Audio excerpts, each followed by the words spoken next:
अस्सलाम वालेकुम students. Students confirm करवाते हैं कि स्क्रीन नज़र आ रही है और आवाज़ आ रही है मेरी।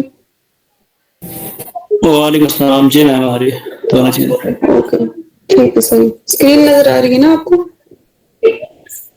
जी जी आ रही है। ओके, ठीक। चलिए जी, कल का टॉपिक जो है वो कंटिन्यू करते हैं हम लोग यहाँ से। ठीक है, समराइज में थोड़ा कर देती हूँ कि हम लोग ने कल कौन सा टॉपिक जो है वो हम लोगों ने स्टार्ट किया था, कहाँ तक हम लोग पहुंच गए। ठीक है, बेसिकली हम लोगों ने कल टॉपिक शुरू किया था active directory domain and services. ठीक है, डेफिनेशन जो है वो इसकी मैंने आपको बता दी थी कि हमारे पास जो है active directory domain services centralize management है, सेंट्रलाइज पॉइंट ऑफ एडमिनिस्ट्रेशन है। क्यों हमें इसकी जरूरत पड़ती है और अगर हमारी ऑर्गेनाइजेशन में एक्टिव डायरेक्टरी नहीं है तो क्या नुकसान है, अगर है तो क्या फायदा है। तो मुझे आज आप लोगों ने जो है ना इसका आंसर देना है। मुझे थोड़ा सा समराइज करके बता दें कि एक्टिव डायरेक्टरी जो है वो हमारी सिस्टम एडमिनिस्ट्रेशन के एनवायरनमेंट में क्यों जरूरी है।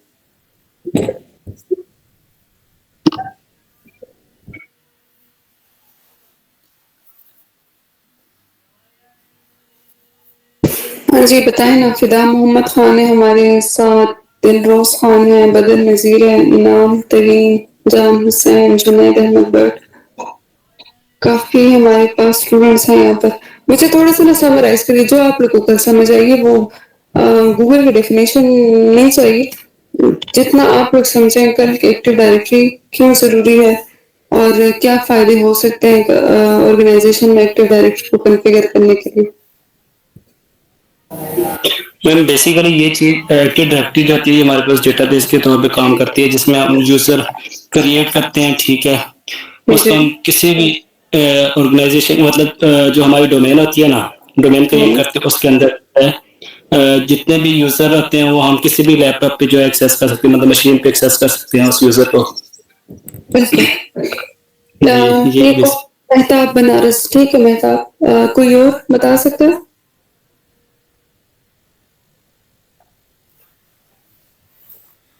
फिदा मोहम्मद खान, आप बता सकते हैं?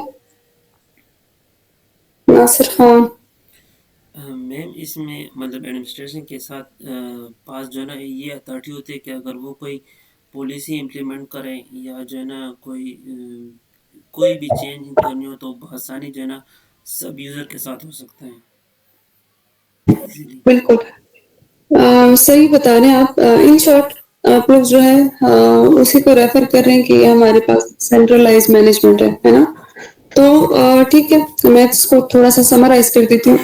मैंने कल आप लोग को बताया था कि ऑर्गेनाइजेशन में एक्टिव डायरेक्टरी या सेंट्रलाइज एडमिनिस्ट्रेशन की जरूरत इसलिए होती है कि एडमिनिस्ट्रेटर की वो सीट होती है जो आपकी सारी जो सिस्टम है उसकी एडमिनिस्ट्रेशन कर रहा होता है, उन पर पॉलिसीज वगैरह जो है वो अप्लाई कर रहा होता है। ठीक है, तो सिंगल पॉइंट ऑफ एडमिनिस्ट्रेशन की बहुत ज्यादा जरूरत है। अगर हमारे पास सिंगल पॉइंट ऑफ एडमिनिस्ट्रेशन नहीं है और हमारे पास लेट से एक ऑर्गेनाइजेशन में 100-200 एम्प्लॉयज और हर एक जो है वो अपनी मशीन के साथ अपनी एक्टिविटीज जो है वो परफॉर्म कर रहा है, तो देन ये आपके लिए जो है एक बड़ा मुश्किल टास्क हो जाता है कि हर एक मशीन पर लॉग इन एज एडमिनिस्ट्रेटर लेके और उस पर अलग अलग अपनी एक्टिविटीज जो है वो परफॉर्म करना। तो हमें एक ऐसी सर्विस की जरूरत थी जहाँ पे एक सिंगल मशीन से हम लोग अपने सारे इन्वायरमेंट में जितने नेटवर्क ऑब्जेक्ट्स हैं उन सब का जो हम लोग हैं centralize from single point management जो है उसके हम लोग कर सकें। ठीक है, तो हम लोगों ने किस मशीन से ये काम जो है वो करवाने, ये टास्क हम लोगों ने जिस मशीन से परफॉर्म करने वो हम लोगों ने रेडी कर लिया था। हमारे पास जो एक वर्चुअल मशीन है जिसके ऊपर सर्वर ऑपरेटिंग सिस्टम 2022 इंस्टॉल्ड है। देन उसके ऊपर हम लोगों ने डीएनएस इंस्टॉल किया था जो कि जरूरी कंपोनेंट है आपकी एक्टिव डायरेक्टरी के लिए। और उसके बाद हम लोगों ने जस्ट ये फीचर इंस्टॉल किया था एक्टिव डायरेक्टरी का, और उसके बाद हम लोगों ने वाइंड अप कर दी थी क्लास। ठीक है, आज हम लोगों ने क्या करना है, ये वाला जो स्टेप आप लोग को नजर आ रहे हैं ना, promote this server to domain controller. ठीक है, इस स्टेप का मतलब ये है कि अब आप जो है वो अथॉरिटी देने लगे हैं इस मशीन को जिससे ये अपनी सारी नेटवर्क में क्या कर सकेगा, एडमिनिस्ट्रेशन जो है वो कर सकेगा। ठीक है, तो ये हम लोग का कल का काम था और आज जो है फर्दर कंटिन्यू करते हैं। अच्छा जी, हमारे पास ये एक मशीन है सर्वर ऑपरेटिंग सिस्टम, जिस पर हम लोगों ने कल डीएनएस का लैब किया था और हम लोगों ने इस पर एक्टिव डायरेक्टरी की जो है वो इंस्टॉलेशन कर दी थी। ठीक है, तो सेटिंग्स हमारी बाकी जो है वो सारी ठीक है, आईपी एड्रेस स्टैटिक है, डीएनएस जो है इसके ऊपर इंस्टॉल्ड है और जो फायरवॉल है वो हमारा ऑफ है और हम लोग जो है अब आगे इसको प्रोसीड कर सकते हैं। ठीक है, एक और चीज मैं आप लोग को बता दूं, कल आप लोगों ने ड्यूरिंग इंस्टॉलेशन डीएनएस की इंस्टॉलेशन जो है आपको आपके सामने एक चीज आई थी जो मैंने कहा था कि इसको आप फिलहाल रहने दें, ये एक्टिव डायरेक्टरी जो है वो जो हम लोग करेंगे तो तब आप लोग को आइडिया होगा। ठीक है, तो डीएनएस में हम लोग क्या पढ़ रहे थे कल? डीएनएस पे हम लोगों ने ये मेरे पास कहाँ है ये, अच्छा जी, डीएनएस हम लोग जो है वो कल लैब कर रहे थे उसका और उसमें आप लोगों ने एक चीज देखी होगी कि हम लोगों ने बात की थी फॉरवर्ड लुकअप जोन और रिवर्स लुकअप जोन की। ठीक है, हम लोग क्या करते थे, पहले हम लोगों ने डीएनएस के सर्वर बनाया। ठीक है, उसके बाद हम लोगों ने क्या बनाया, फॉरवर्ड लुकअप जोन। ठीक है, और उस पे हम लोगों ने क्या किया कि हमारे पास नेम तो आईपी रेजोल्यूशन जो होती है वो हमारे पास फॉरवर्ड लुकअप जोन के थ्रू होती है। ठीक है, फॉर एग्जांपल अगर मेरे पास नेम की क्वेरी आती है तो उसको मैं कैसे वो क्वेरी जो है वो हमारी रिजॉल्व होने किधर जाएगी, वो फॉरवर्ड लुकअप जोन में जाएगी। ठीक है, फिर हमारे पास क्या था, reverse lookup zone. Reverse lookup zone मैंने आपको बताया था कि ये आपकी आईपी टू नेम जो है वो रिजोल्यूशन करवाता है। ठीक है, तो कल आप लोगों ने एक पॉइंट देखा था जो मैंने फिर इग्नोर किया था, तो देन आज उसका मैं आपको बता रही हूँ। डोमेन का जिक्र हम लोगों ने एक्टिव डायरेक्टरी में किया था। ठीक है, कि हम लोग जो है ये स्टेप्स जब हम लोग परफॉर्म करेंगे ना, promote this server to domain controller, तो ये परफॉर्म करते करते ही हमें हम प्रॉम्प्ट किया जाएगा कि आप एक डोमेन भी डिफाइन कर दें, एक डोमेन बना दें। ठीक है, तो याद रखिए जिस नाम से आप लोग जो है एक्टिव डायरेक्टरी में डोमेन बनाएंगे ना, तो उसी नाम से आपके डीएनएस पे ऑटोमेटिकली एक फॉरवर्ड लुकअप जोन जो है वो क्या हो जाएगा, वो क्रिएट हो जाएगा। ठीक है, ये भी हम लोग एक्सपेरिमेंट करके देखते भी हैं। दोबारा सुने, एक्टिव डायरेक्टरी में डोमेन कंट्रोलर बनाने के लिए, इस सर्वर को डोमेन कंट्रोलर में प्रमोट करने के लिए जरूरी है कि हम लोग एक डोमेन बनाएं। ठीक है, उस डोमेन का जो है वो जाहिर बात है नाम होगा। जैसे ही आप लोग डोमेन डिफाइन कर देते हैं, उसी सर्वर पर मौजूद आपके डीएनएस सर्वर में उसी डोमेन के नाम से फॉरवर्ड लुकअप जोन जो है वो बन जाता है। इसका मतलब क्या, लेट्स से अगर मैंने डोमेन का नाम रखा ना केपीआईटी केपी, अच्छा ये मैंने गलत लिखा है, केपीआईटी डॉट लोकल। ठीक है, तो क्या होगा, डीएनएस में फॉरवर्ड लुकअप जोन जो है वो केपीआईटीबी के नाम से क्या हो जाएगा, एक फॉरवर्ड लुकअप जोन बन जाएगा। उसके बाद हम लोग का डीएनएस में कल टास्क क्या था, फॉरवर्ड लुकअप जोन क्रिएट करने के बाद हम लोग उसमें रिकॉर्ड्स डालना शुरू कर देते थे। ठीक है, अगर मेरे पास यहाँ पर कल की कोई पिक्चर हो, हाँ जी ये रही, अच्छा ये तो मैंने सेव ही नहीं किया, चलें छोड़ दें इसको। हम लोग क्या करते थे, फॉरवर्ड लुकअप जोन के बाद जिन जिन मशीन्स की हमें रिकॉर्ड्स की जरूरत होती थी, नाम को आईपी के साथ बाइंड करना होता था, वो रिकॉर्ड्स हम लोग मैनुअली फॉरवर्ड लुकअप जोन में इंटर करते रहते थे। यहाँ पर स्टोरी थोड़ी सी चेंज हो जाती है। यहाँ पर ऐसा होता है कि पहले तो आप लोगों ने एक्टिव डायरेक्टरी में जो डोमेन डिफाइन किया उसी नाम से फॉरवर्ड लुकअप जोन बन गया। ठीक है, उसके बाद जो machine member of this domain बनेगा तो जाहिर बात है उस मशीन का अपना एक नाम होगा और उस मशीन का अपना एक आईपी एड्रेस होगा, तो ऑटोमेटिकली उन मशीन्स की जो एंट्री है वो आपकी फॉरवर्ड लुकअप जोन में होती जाएगी, आपको खुद कॉन्फ़िगर करने की जरूरत नहीं है। ठीक है, दोबारा सुनिए, जो मशीन आपका मेंबर ऑफ डोमेन बनेगा उस मशीन का रिकॉर्ड जो है along with name and IP address जो है वो ऑटोमेटिकली फॉरवर्ड लुकअप जोन में क्रिएट हो जाएगा, हमें क्रिएट करने की जरूरत नहीं है। लेकिन रिवर्स लुकअप जोन जो है वो आप लोग को खुद क्रिएट करना पड़ता है। ठीक है, reverse lookup zone automatically active directory के साथ नहीं बनता। तो ये एक छोटी सी स्टोरी आप लोग को मैंने सुनाई, आप लोगों ने जहन में इसको रखना है ताकि फिर बाद में कंफ्यूजन ना हो कि ये फॉरवर्ड लुकअप जोन कहाँ से आ गया। ठीक है, इस वक्त मैं आप लोग को अपना डीएनएस दिखा दूं, तो डीएनएस में हमारी जो है वो कल की कॉन्फ़िगरेशन है। देखिए, फॉरवर्ड डॉट लोकल के नाम से मैंने जो है एक फॉरवर्ड लुकअप जोन बनाया था, देन उसमें मैनुअली ये सारी एंट्रीज की थी और एक एक्सपेरिमेंटल लैब हम लोगों ने किया था कि कैसे हम लोग क्लाइंट के थ्रू इसको एक्सेस करते हैं। ठीक है, रिवर्स लुकअप जोन मैंने मैनुअली बनाया और उस पर हम लोगों ने ये रिकॉर्ड्स कुछ ऐड किए थे। ठीक है, तो ये जब हम लोग अभी स्टेप करेंगे ना, promote this server to domain controller, तो यहाँ पर आपको फिर एक और फॉरवर्ड लुकअप जोन जो है वो ऑटोमेटिकली बनता हुआ नजर आएगा। ठीक है, तो एक्टिव डायरेक्टरी हमारी इंस्टॉल है, यहाँ पर आपको नजर आ रही है। देन हम लोगों ने फॉरवर्ड करना है अपने इस प्रोसीजर को, ठीक है। तो नोटिफिकेशन बाद में अगर आ जाते हैं तो यहाँ पर एक ऑप्शन नजर आ रहा है आपको, promote this server to domain controller, ठीक है। तो इसको आपने प्रेस करना है, तो इस किस्म का विजिट जो है वो आपको यहाँ पर नजर आ जाएगा, ठीक है। तो यहाँ पर देखें आपके पास जो है वो डिफरेंट ऑप्शन है। एक ऑप्शन है add domain controller to an existing domain, ठीक है। ये वर्डिंग जो है ये आप लोग वर्ड से पढ़ करें, एड डोमेन कंट्रोलर, ठीक है, टू एन एग्जिस्टिंग डोमेन। नीचे add new domain, just domain की बात कर रहे हैं, add new domain to an existing forest, ठीक है। और तीसरा आपको वो बता रहे हैं सिंपल एड न्यू फॉरेस्ट, ठीक है। तो इन तीन ऑप्शंस में फर्क क्या है और हम लोग जो है कौन सा ऑप्शन जो है वो यूज करेंगे। पहले अगर मैं देखूं add domain controller to an existing domain, ठीक है।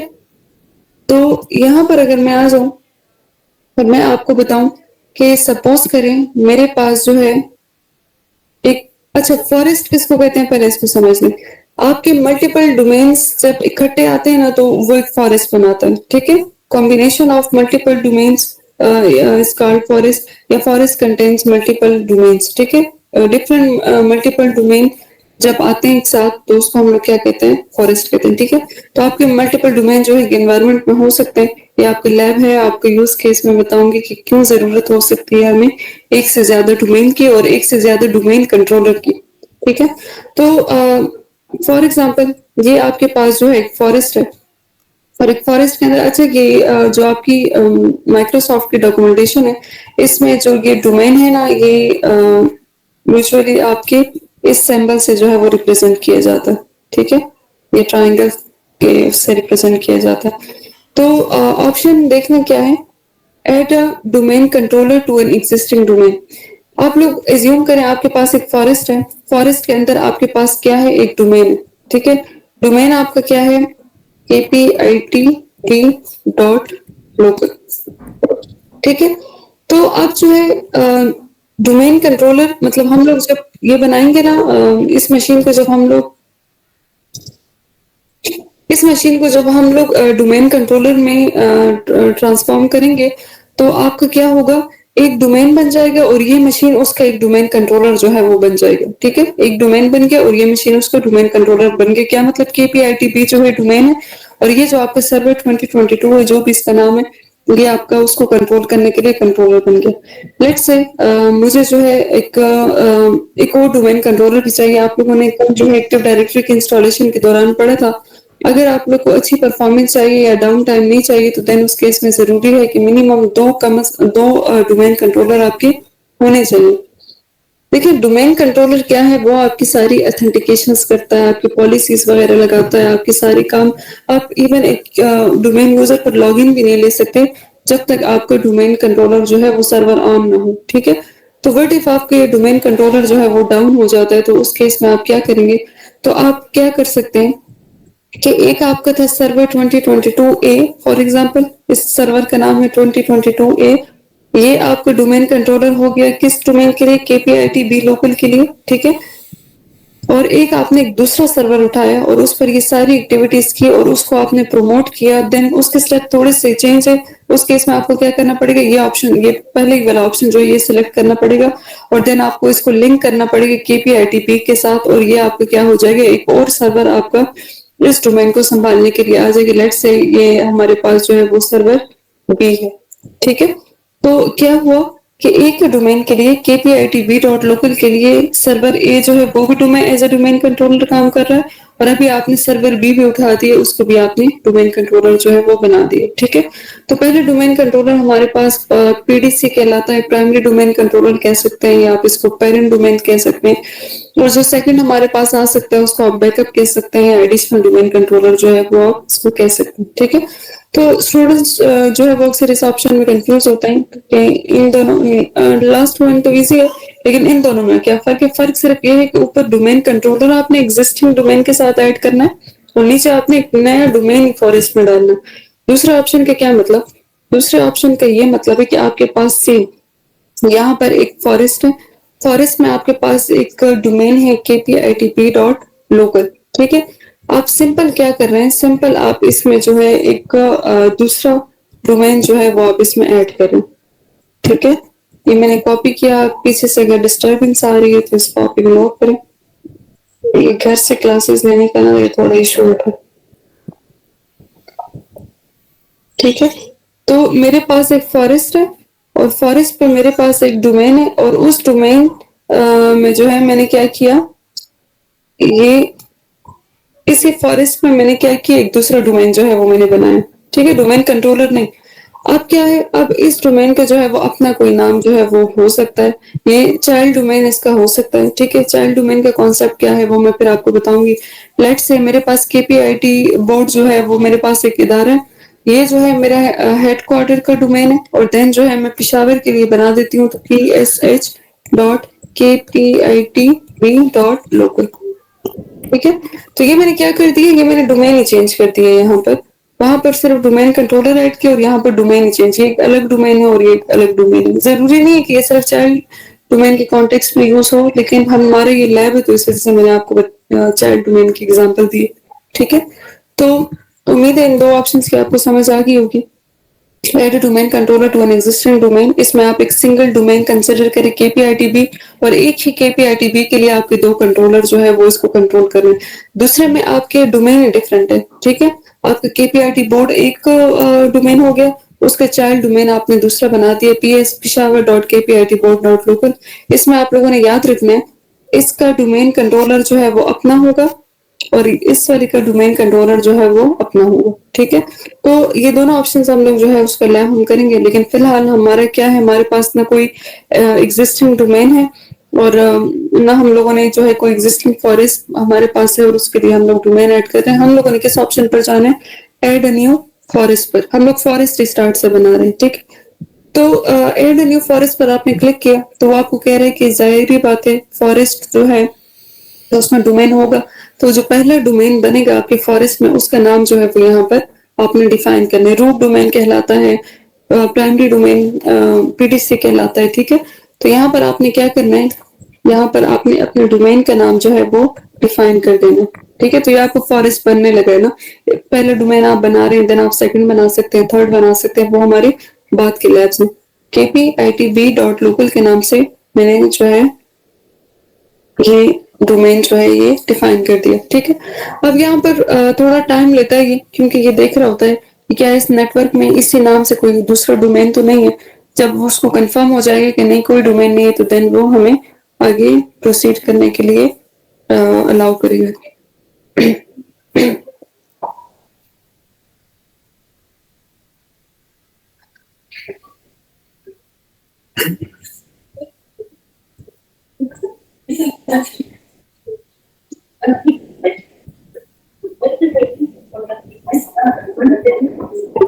अच्छा जी, यहाँ पर आप लोग देख लें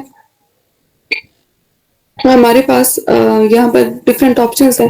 forest functional level, domain functional level, ये इसको क्या रखना है, इसको क्या सेटअप देना है, ये आप जो है यहाँ पर डिसाइड नहीं कर सकते। ये आपका यूज केस हो सकता है, जिस ऑर्गेनाइजेशन में आप लोग काम कर रहे हैं वहां का यूज केस हो सकता है। ठीक है, forest functional level for example अगर आप इसका फॉरेस्ट फंक्शनल लेवल जो है, देखें आपने अपने ऑर्गेनाइजेशन में सर्वर्स को देखना है कि आपके सर्वर जो है वो कौन कौन से वर्जन्स के चल रहे हैं, 2012 के चल रहे हैं, 2008 के चल रहे हैं, या 16, 19, 22 जो भी चल रहा है। ठीक है, तो इन केस अगर आपने जो है इसको 2022 रख दिया तो आपके जो 2016 या 2012 वाले जो सर्वर्स हैं वो फिर इस फॉरेस्ट में नहीं चलने वाले। ठीक है, तो आपने अपनी रिक्वायरमेंट के मुताबिक देखना है कि मिनिमम आपको जो सर्वर आपके ऑर्गेनाइजेशन में चल रहा है तो आपने इसका फॉरेस्ट फंक्शन लेवल जो है वो वही रखना है। ठीक है, डोमेन फंक्शन लेवल उसका भी सेम यही कॉन्सेप्ट है, लेकिन इसमें यह है कि लेट्स से एक एग्जांपल मैं इसके ऐसे दे सकती हूँ, अगर आपका डोमेन फंक्शन लेवल जो है वो 2016 आपने सेट कर दिया तो उसके चाइल्ड डोमेन जो बनेंगे, ठीक है, तो वो फिर क्या होगा, वो भी 2016 या उससे ऊपर होने चाहिए। ठीक है, तो कंपैटिबिलिटी यहाँ पर हमारे पास रखनी होती है इधर, या डिफरेंट चीजों में आपको जो है कंपैटिबिलिटी रखनी होती है। जैसे कि आप लोग वीमवेयर वर्क स्टेशन पे आप लोग वर्चुअल मशीन बना रहे थे तो देन उधर वहां पे आपको कंपैटिबिलिटी सेट रखना था। इसी तरह जो है हम लोग अपने एएसएक्सआई होस्ट हमारे पास टाइप 1 हाइपरवाइजर है वीमवेयर का, उसके ऊपर जब हम लोग वीएम बनाते हैं तो तब आपको कंपैटिबिलिटी रखनी होती है। तो इन शॉर्ट ये कंपैटिबिलिटी जरूरी है कि आपने अपनी ऑर्गेनाइजेशन के सिनेरियो को देखकर उसके मुताबिक जो है आप लोगों ने सेटअप करना होता है। ठीक है, ये सर्वर जो है ये एज़ डीएनएस सर्वर भी आपको काम देगा। ग्लोबल कैटलॉग एक कॉन्सेप्ट है, ये मैं आप लोग के साथ भी डिस्कस करूँगी। आरओडीसी ये हमारा एक लैब है, ये उसमें हम लोग डिस्कस करेंगे। रीड ओनली डोमेन कंट्रोलर, ठीक है? तो ये हमारा प्रॉपर लैब होगा, इसको हम लोग देखेंगे। डीएसआरएम क्या चीज़ है? बेसिकली डीएसआरएम जो है वो एक मोड है, रिस्टोर मोड है। यहाँ पर खैर आपका तो ये वाला लैब नहीं है, तो इस वजह से इसको मैं थोड़ा एक्सप्लेन कर देती हूँ। ऐसा होता है कि आपको जो है हमें जो है वो बैकअप लेना होता है, ठीक है? आपके जो डोमेन कंट्रोलर है या आपके डिफरेंट टाइप्स ऑफ बैकअप्स होते हैं ना, सिस्टम स्टेट बैकअप आपके हो गए या आपके सर्वर के बैकअप्स हो गए। तो आप जब बैकअप ले लेते हैं उसके बाद लेट्स से अगर आपका वो मशीन डाउन हो गया, तो डाउन होने के बाद आपको बैकअप से दोबारा उसको रिस्टोर करना पड़ता है, ठीक है? तो उस रिस्टोर मोड में इंटर होने के लिए आपको जो है एक पासवर्ड देने की जरूरत होती है, जो जिसको हम लोग कहते हैं डीएसआरएम पासवर्ड, ठीक है? डायरेक्टरी सर्विस रिस्टोर मोड में इंटर होने के लिए आपको एक पासवर्ड की जरूरत होती है। पासवर्ड आप देते हैं तो देन आप जो है उस मोड में इंटर हो सकते हैं और अपना बैकअप जो है वो आप वहां से रिस्टोर जो है वो कर सकते हैं, ठीक है? तो ये आपका लैब नहीं है, लेकिन ये इसी तरह होता है। ये पासवर्ड आप इस तरीके से देते हैं कि आपको वो मोड की कुछ सेटिंग जो है वो करनी पड़ती है। उसके बाद जो है जैसे हम लोग एक यूजर अकाउंट पर लॉगिन लेते हैं ना, तो हम लोग क्रेडेंशियल्स देते हैं, तो उसी जगह पर आपको बजाय उस अकाउंट के क्रेडेंशियल्स देने के आपको यहाँ पर सेट किए हुए पासवर्ड जो है वो वहां पर देना होता है। तो देन आप एक मोड में एंटर हो जाते हो, वहां से आप अपना जो बैकअप है उसको आप रिस्टोर कर सकते हैं, ठीक है? तो कॉम्प्लेक्स पासवर्ड ये यहाँ पर मांगता है आपसे, क्योंकि इसके बैकएंड की जो पॉलिसीज है वो कुछ इस तरह की कॉन्फ़िगर है कि आप सिंपल पासवर्ड यहाँ पर नहीं दे सकते, ठीक है? आप इसको नेक्स्ट कर दें। नेट बायोस नेम आपके लैन की कम्युनिकेशन के लिए। खैर अब तो ये फंक्शनैलिटी आपको डीएनएस देता है। ये पुराने जमाने के जो पुराने जमाने के तो नहीं, ओल्ड आपके जो कुछ सर्वर्स हैं वो आपके नेट बायोस को सपोर्ट करते हैं लैन में कम्युनिकेशन करने के लिए, लेकिन डीएनएस जो है वो अब इसको ओवरराइड कर जाता है, ठीक है? अच्छा जी, मैंने आप लोग को कहा था कि आपका जो एक्टिव डायरेक्टरी है वो बेसिकली क्या है, वो एक डेटाबेस है, ठीक है? डेटाबेस मतलब क्या? उसमें जो है आपकी सारी जो नेटवर्क ऑब्जेक्ट्स हैं उनकी इंफॉर्मेशन जो है, इंफॉर्मेशन में जनरल टर्म यूज करें, उसमें स्पेसिफिकली फिर डिफरेंट चीजें जो है वो सेव होती है। मतलब कंप्यूटर नेम हो गए, पासवर्ड हो गया, उन पर लगी हुई पॉलिसीज हो गई, उनके इवेंट्स हो गए, लॉग जनरेट होते हैं वो हो गए, ठीक है? इन शॉर्ट इंफॉर्मेशन जो है वो इन फाइल डेटाबेसेस के जो फोल्डर हैं इनमें सेव होते हैं, ठीक है? तो यहाँ पर आप इसको लोकेशन दे सकते हैं कि आपने इसको किधर सेव करना है। मैं डिफॉल्ट लोकेशन पे ही जा रही हूँ, ठीक? ये आपकी क्या हो गई, सारी आपकी समरी हो गई। रिव्यू ऑप्शंस यहाँ पर अगर आपको कुछ चीजें ठीक ना लगे तो देन जो है इसको आप यहाँ से चेंज कर सकते हैं और आपने नेक्स्ट करके प्री रिक्विजिट चेक पे जाना है। ये इंपॉर्टेंट आपको एक क्रूशियल स्टेप होता है, जहां पर एक्टिव डायरेक्टरी जो है वो ये वेरीफाई करता है कि उसको डोमेन कंट्रोलर में प्रमोट करने के लिए, इंस्टॉलेशन के लिए जितनी रिक्वायरमेंट्स चाहिए क्या वो फुलफिल हो चुकी हैं इस सर्वर पर या नहीं। अगर हो चुकी है तो देन वो आपको सक्सेसफुल प्रीरिक्विजिट चेक का ऑप्शन दे के आपको कहता है कि आप इंस्टॉलेशन कंटिन्यू कर दें। अगर नहीं है तो देन फिर आपको ट्रबल शूटिंग करनी पड़ती है कि किधर मसला, ठीक है? तो ये आप क्या कर रहा है, ये प्रीरिक्विजिट जो है वो देख रहा है कि कंफर्म कर रहा है कि सब कुछ ठीक है या नहीं। तो ये आपका एक इम्पोर्टेंट स्टेप होता है। यहाँ पर अगर आपको ग्रीन सिग्नल मिल जाता है तो अच्छी बात होती है, अदरवाइज आपको पर काम करना पड़ता है। अच्छा जी, यहाँ पर देखिए all prerequisite check pass successfully, click install to begin installation, ठीक है? तो आपकी जो है वो वेरिफिकेशन बिल्कुल ठीक हो गई है और आप इसको इंस्टॉल कर दो। अच्छा जी, यहाँ पर ना हमेशा मैं एक ऑप्शन स्टूडेंट को बताना भूल जाती हूँ। इधर नीचे एक लाइन लिखी है आती है इधर प्रीवियस स्टेप्स में। देखिए एक और चीज मैं आप लोग को समझाती हूँ। अब ये मशीन जो है ना, ये एक नॉर्मल मशीन नहीं है। ये जब इंस्टॉलेशन कंप्लीट हो जाएगी ना तो ये ऑटोमेटिकली लॉग आउट होकर दोबारा रिस्टार्ट होगा, ठीक है? तो क्या होगा जब ये रिस्टार्ट होके वापस आएगा तो ये एक नॉर्मल मशीन नहीं होगा, ये डोमेन कंट्रोलर बनकर वापस आएगा या डोमेन एडमिनिस्ट्रेटर जो है वो बनकर वापस आएगा, ठीक है? तो अब ऐसा है कि इस मशीन पर तो लोकल एडमिनिस्ट्रेटर भी था ना, जिससे अभी तक हम लोग काम कर रहे थे ड्यूरिंग इंस्टॉलेशन ऑफ सर्वर। 2022 आपको जो एक प्रॉम्प्ट आता है कि आपका एडमिनिस्ट्रेटर अकाउंट है और उसका पासवर्ड जो है ये आप सेट कर दें, ठीक है। तो अब जो ये रिस्टार्ट होकर वापस आएगा और ये एज एडमिन जो है वो लॉगिन लेगा, तो ये लोकल एडमिनिस्ट्रेटर से लॉगिन होकर नहीं आएगा, ये एक डोमेन का एडमिनिस्ट्रेटर होगा, ठीक है। तो अब सवाल ये पैदा होता है कि डोमेन का एडमिनिस्ट्रेटर है तो उसका पासवर्ड तो हम लोगों ने सारे प्रोसेस में सेट किए ही नहीं, तो हम लोग कैसे इस पर लॉगिन देंगे, पासवर्ड कौन सा देंगे। तो यहाँ पर बैक स्टेप्स पर आप लोग को यहाँ पर एक लाइन लिखी आती है कि आपका जो लोकल एडमिनिस्ट्रेटर है उसका जो पासवर्ड होगा वही आपके डोमेन एडमिनिस्ट्रेटर का पासवर्ड भी होगा, ठीक है।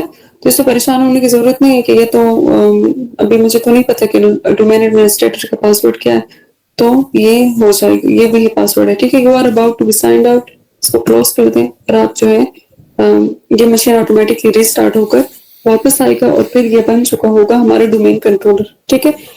ये एक चीज आप देखिए, आई डोंट नो आप लोगों ने देखी है या नहीं, मैं दोबारा आपको बताती हूँ। ये मशीन जो था वो पहले कौन से एनवायरनमेंट में था, वर्क ग्रुप एनवायरनमेंट में, ठीक है। जब मैं आप लोग को डैशबोर्ड का ओवरव्यू करवा रही थी तो उसमें मैंने आप लोग को कहा था कि कंप्यूटर के नाम के नीचे क्या लिखा होता है, work group environment. Work group environment मतलब ये किसी डोमेन का हिस्सा नहीं है, ये एक स्टैंड अलोन मशीन है, इस पर किसी डोमेन की जो इन्फ्लुएंस है वो नहीं है, ठीक है। तो अभी ऑटोमेटिकली आपने देखा होगा कि ये जो है डोमेन वर्क ग्रुप जो है वो डोमेन में चेंज हो गया और डोमेन के आगे किस डोमेन में चेंज हुआ है उसका नाम जो है वो यहाँ पर आ चुका था, ठीक है। तो अगर किसी ने नोटिस नहीं किया तो मैं दोबारा आप लोग को बताती हूँ। मैडम, जी इसमें आपने कहा कि एडमिन का पासवर्ड बाय डिफ़ॉल्ट होगा। अगर हम एक्जिस्टिंग डोमेन इसके साथ ऐड करेंगे, मतलब न्यू फॉरेस्ट नहीं करते हैं, फिर इसका क्या पासवर्ड होगा? नहीं, मुझे समझ नहीं आई आप क्या कह रहे हैं। जब अगर हमने आपने वो ऐड एग्जिस्टिंग एक डोमेन है, फॉरेस्ट मैम, हमने न्यू फॉरेस्ट बनाया है ना, हाँ तो इसका पासवर्ड बाय डिफ़ॉल्ट वही वाला है जो लोकल एडमिन का है। हाँ हाँ अगर हम दूसरा डोमेन उसके साथ मतलब वो करते हैं। हाँ हाँ बिल्कुल, मैं मुझे समझ आ गई। देखिए वो फिर क्या होगा, उसके भी यही होगा। आप जो है जब दूसरा एक डोमेन कंट्रोलर आप उठाएंगे ना फॉर एग्जिस्टिंग डोमेन, तो वो भी तो आप इसी तरह होगा ना, एक वीएम होगा, वीएम के ऊपर सर्वर होगा, सर्वर का जो है अपना एक लोकल एडमिनिस्ट्रेटर होगा। उस केस में भी वही जो लोकल एडमिनिस्ट्रेटर का जो पासवर्ड होगा ना उस सर्वर का, वही आपका उसी जो दूसरा डोमेन कंट्रोलर होगा उसी का जो पासवर्ड है वो कंसिडर होगा, ठीक है। यही वाला केस उसके साथ भी होगा, और क्योंकि देखिए उनके यूज़र के भी वही जी होंगे? जी यूज़र के? जी फॉर एग्ज़ाम्पल अगर हमने उस पे यूज़र भी बनाया हो, हम्म। तो यूज़र के पासवर्ड भी वही होंगे? नहीं, यूजर का तो कॉन्सेप्ट ही चेंज है ना, यूजर तो हम लोग लोकली बनाते ही नहीं है, यूजर तो हम लोग डोमेन यूजर्स बनाते हैं, ठीक है। उनका कॉन्सेप्ट चेंज है, वो अभी उसका पासवर्ड हम लोग खुद सेट करते हैं, वो मैं आपको भी बताती हूँ कि कैसे, ठीक है।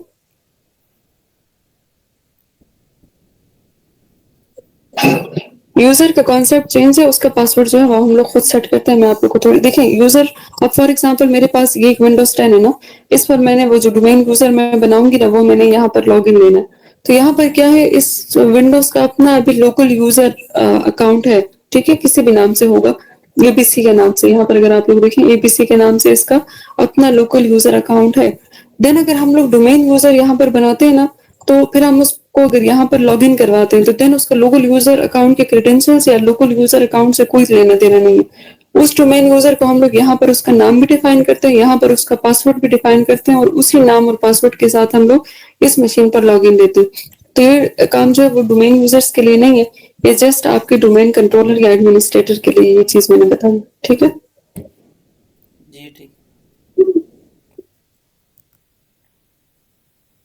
अच्छा जी, ये कंप्यूटर जो है ये अब थोड़ी सी नेचर इसकी आपको चेंज नजर आएगी, थोड़ा सा ये आपको भी स्लो भी नजर आएगा एज कम्पेयर टू आपका जो पहले था, क्योंकि ये अब डोमेन कंट्रोलर है, इस पे कुछ फीचर्स वगैरह ऐड हो गए। देन ये जब अभी आपके सामने आएगा ना, जहाँ पर हम जैसे हम लोग लॉग इन लेते हैं, तो तब आपको थोड़ा सा इसमें डिफरेंस जो है वो फील होगा।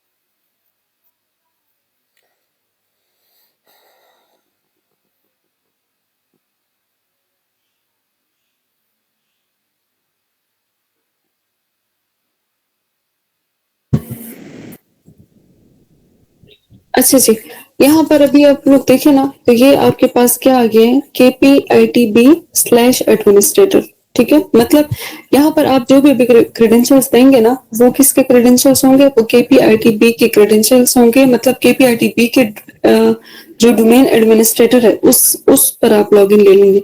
यहाँ पर अक्सर स्टूडेंट कंफ्यूज हो जाते हैं, पासवर्ड दोनों का सेम है। आपका अगर यहाँ पर मैं इसको हाइड कर दूं ना, KPITB को मैं हाइड कर दूं और एडमिनिस्ट्रेटर मैं सिर्फ छोड़ दूं, तो देन आप जो पासवर्ड देंगे वो आपके लोकल एडमिनिस्ट्रेटर का होगा। लेकिन KPITB/एडमिनिस्ट्रेटर में वही सेम पासवर्ड अगर आप देते हैं, तो ये आपका as a domain administrator login देगा। अच्छा, यहाँ पर एक क्वेश्चन और भी राइज होता है कि अगर मैंने इस मशीन पर एज अ लोकल एडमिनिस्ट्रेटर जो है वो मैंने लॉगिन लेना, तो वो कैसे पॉसिबल है फिर? तो सिंपल है, आपने अदर यूजर्स में जाना है, ठीक है? और यहाँ पर आपने करना है how do I sign in to another domain, और इसको अगर आप स्क्रॉल कर दें तो ये आपको तरीका बता रहा है, ये आपको तरीका बता रहा है कि आपने कैसे as a local user account जो है वो आप लॉग इन ले सकते हो, ठीक है?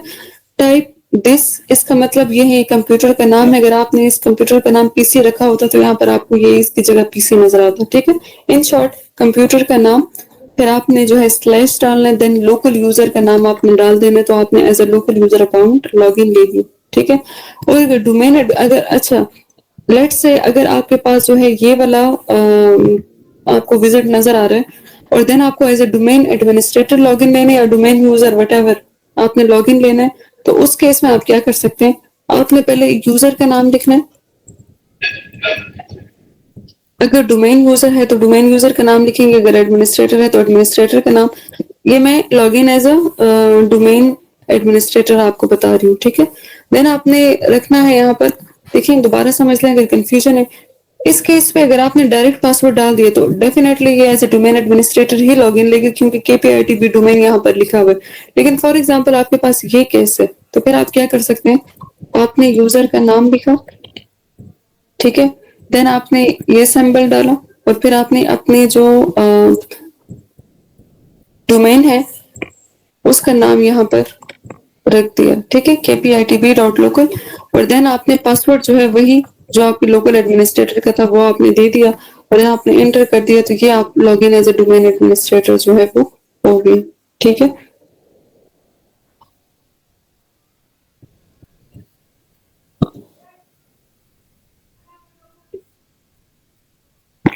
अच्छा जी, ये देखिए, ये मैं आप लोगों को बता रही थी, ये वर्क वर्क ग्रुप से चेंज हो गए डोमेन पर और आगे डोमेन का नाम लिखा हुआ है कि कौन सा डोमेन, KPITB.local डोमेन का ये जो है वो मेंबर बन गया।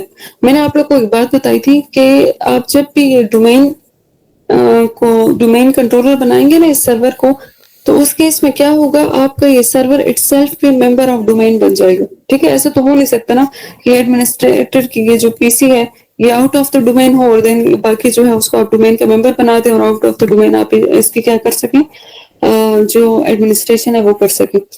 एक और चीज मैंने आपको यहाँ पर बताई थी थोड़ी देर पहले कि आपका जब आप लोग जो है एक मशीन पर डोमेन बनाएंगे तो DNS पे फॉरवर्ड लुकअप जोन उसी डोमेन के नाम से ऑटोमेटिकली क्रिएट हो जाएगा। तो इसको चेक करते हैं, ठीक है? टूल्स पे हम लोग गए, DNS पर हम लोग गए और देन जब फॉरवर्ड लुकअप जोन में आप देख रहे हैं तो KPITB.local के नाम से ऑटोमेटिकली फॉरवर्ड लुकअप जोन जो है वो क्रिएट हो चुका है, ठीक है?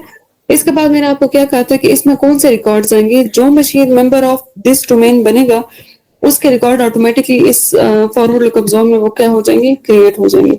अगर यहाँ पर आप लोग देखें 192.168.183.140 और ये कंप्यूटर का नाम, इसी मशीन के क्रेडेंशियल्स हैं, कंप्यूटर का नाम 192.168.183.140 की एंट्री ऑटोमेटिकली हो चुकी है किसमें, KPIT बोर्ड के फॉरवर्ड लुकअप जोन में, जो कि मैंने नहीं की।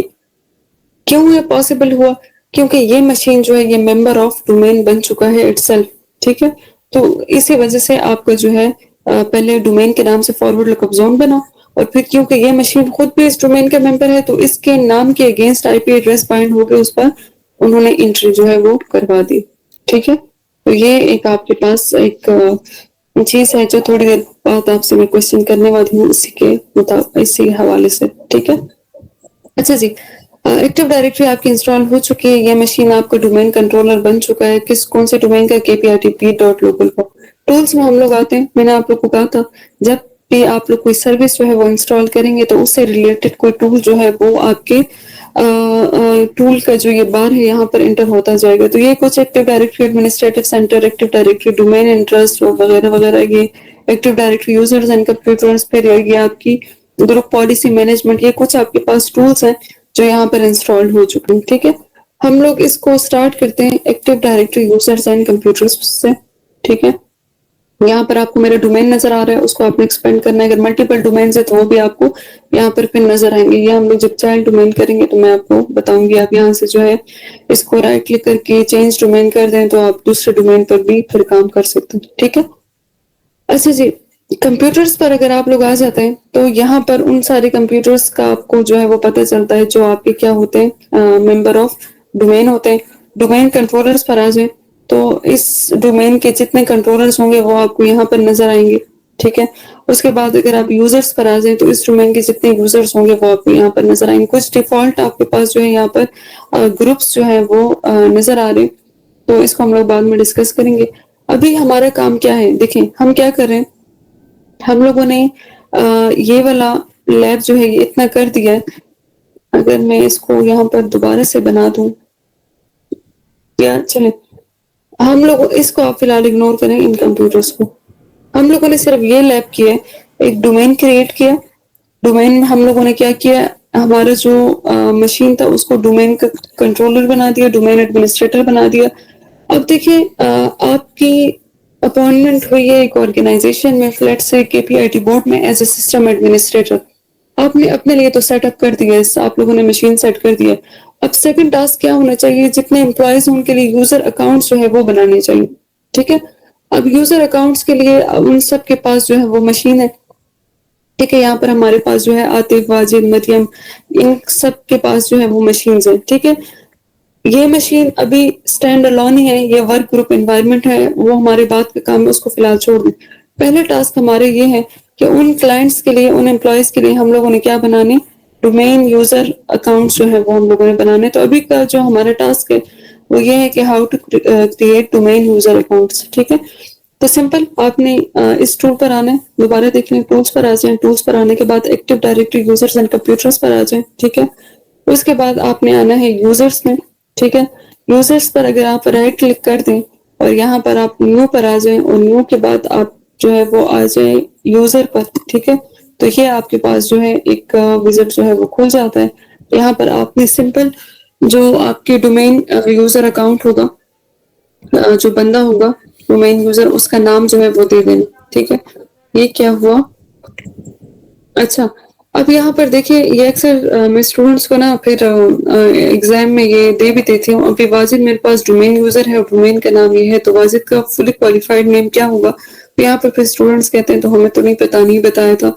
तो यहाँ पर देखिए वाजिद @kpit.b.local जो है ये आपके वाजिद का फुली क्वालिफाइड नेम है। वाजिद जो है वो इस नाम से पहचाना जाएगा अलॉन्ग विथ इट्स डोमेन। ठीक है, अगर मेरे पास मल्टीपल डोमेन होते तो यहाँ पर मैं डोमेन को चेंज भी कर सकती थी। ठीक है, तो आपने जो है वाजिद का नाम डिफाइन किया और देन ये चीजें जो है ये पुरानी बातें, user must change password, user can not change password, password never expired, account is disable, ये हम लोग एक एक 1 by 1 कर चुके हैं। ठीक है, अच्छा अगर आप लोग को याद हो, अच्छा यहाँ पर मैं दे रही हूँ ABC, तो ये मुझे एरर देगा, ये पासवर्ड जो है वो एक्सेप्ट नहीं करेगा। अगर मैं आपको दिखा भी हूँ तो मुझे कह रहा है पासवर्ड जो है वो कम्प्लेक्सिटी रिक्वायरमेंट के साथ मीट नहीं हो रहा है। ठीक है, तो अगर आप लोग को याद हो हम जब क्लाइंट साइड पे जब स्टैंडर्ड यूजर अकाउंट क्रिएट करते थे तो देन वहां पर मैंने ABC पासवर्ड बड़ी आसानी से दे दिया था। क्यों, क्योंकि जब पासवर्ड कम्प्लेक्सिटी जो रिक्वायरमेंट की जो पॉलिसी है वो बैकएंड पे मैंने आपको दिखाई थी, वो बाय डिफॉल्ट डिसेबल होती है वहां पर। ठीक है, तो दैट्स वाई हम लोग को जो है वो अलाउ करता है नॉर्मल पासवर्ड रखने के लिए। लेकिन याद रखें आपके जो डोमेन क्लाइंट एनवायरनमेंट होता है इसमें password complexity policy by default enable होती है, वहां पर डिसेबल होती है, यहाँ पर इनेबल होती है। तो आप अगर नॉर्मल पासवर्ड देंगे तो देन वो एक्सेप्ट नहीं होगा, आपको या तो कॉम्प्लेक्स पासवर्ड देना पड़ेगा या तो बैकएंड से आपको जो पासवर्ड पॉलिसी है उसको क्या करना पड़ेगा, डिसेबल करना पड़ेगा। ठीक है, तो ये मैंने क्या कर दिया, एक कॉम्प्लेक्स पासवर्ड यहाँ पर दे दिया। तो मुझे लग रही है गलत ABC ठीक है, इस पासवर्ड में दे रही हूँ, ठीक है। और इसको मैंने नेक्स्ट किया, फिनिश किया, तो ये देखें वाजिद के नाम से मेरे पास जो है एक यूजर जो है वो क्रिएट हो चुका है, ठीक है। एक और मैं यूजर जो है वो बनाती हूँ इधर।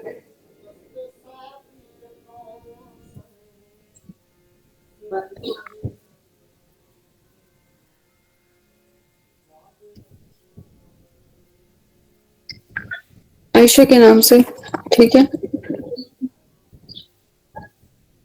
आयशा आपके नाम का यूजर बन रहा है, अच्छा। और इसको मैंने अनचेक किया और पासवर्ड जो है वो मैंने यहाँ पर रखा,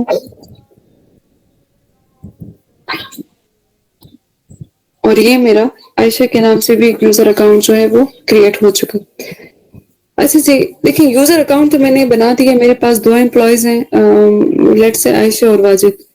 मुझे कौन बता सकता है कि अब इसको मैं कौन से मशीन पर लॉगिन करवा सकती हूँ? आप लोगों ने मुझे बताने, कल मैंने आप लोगों से कहा था कि डायग्राम को और से देख लें, अपने पास नोटिस कर लें।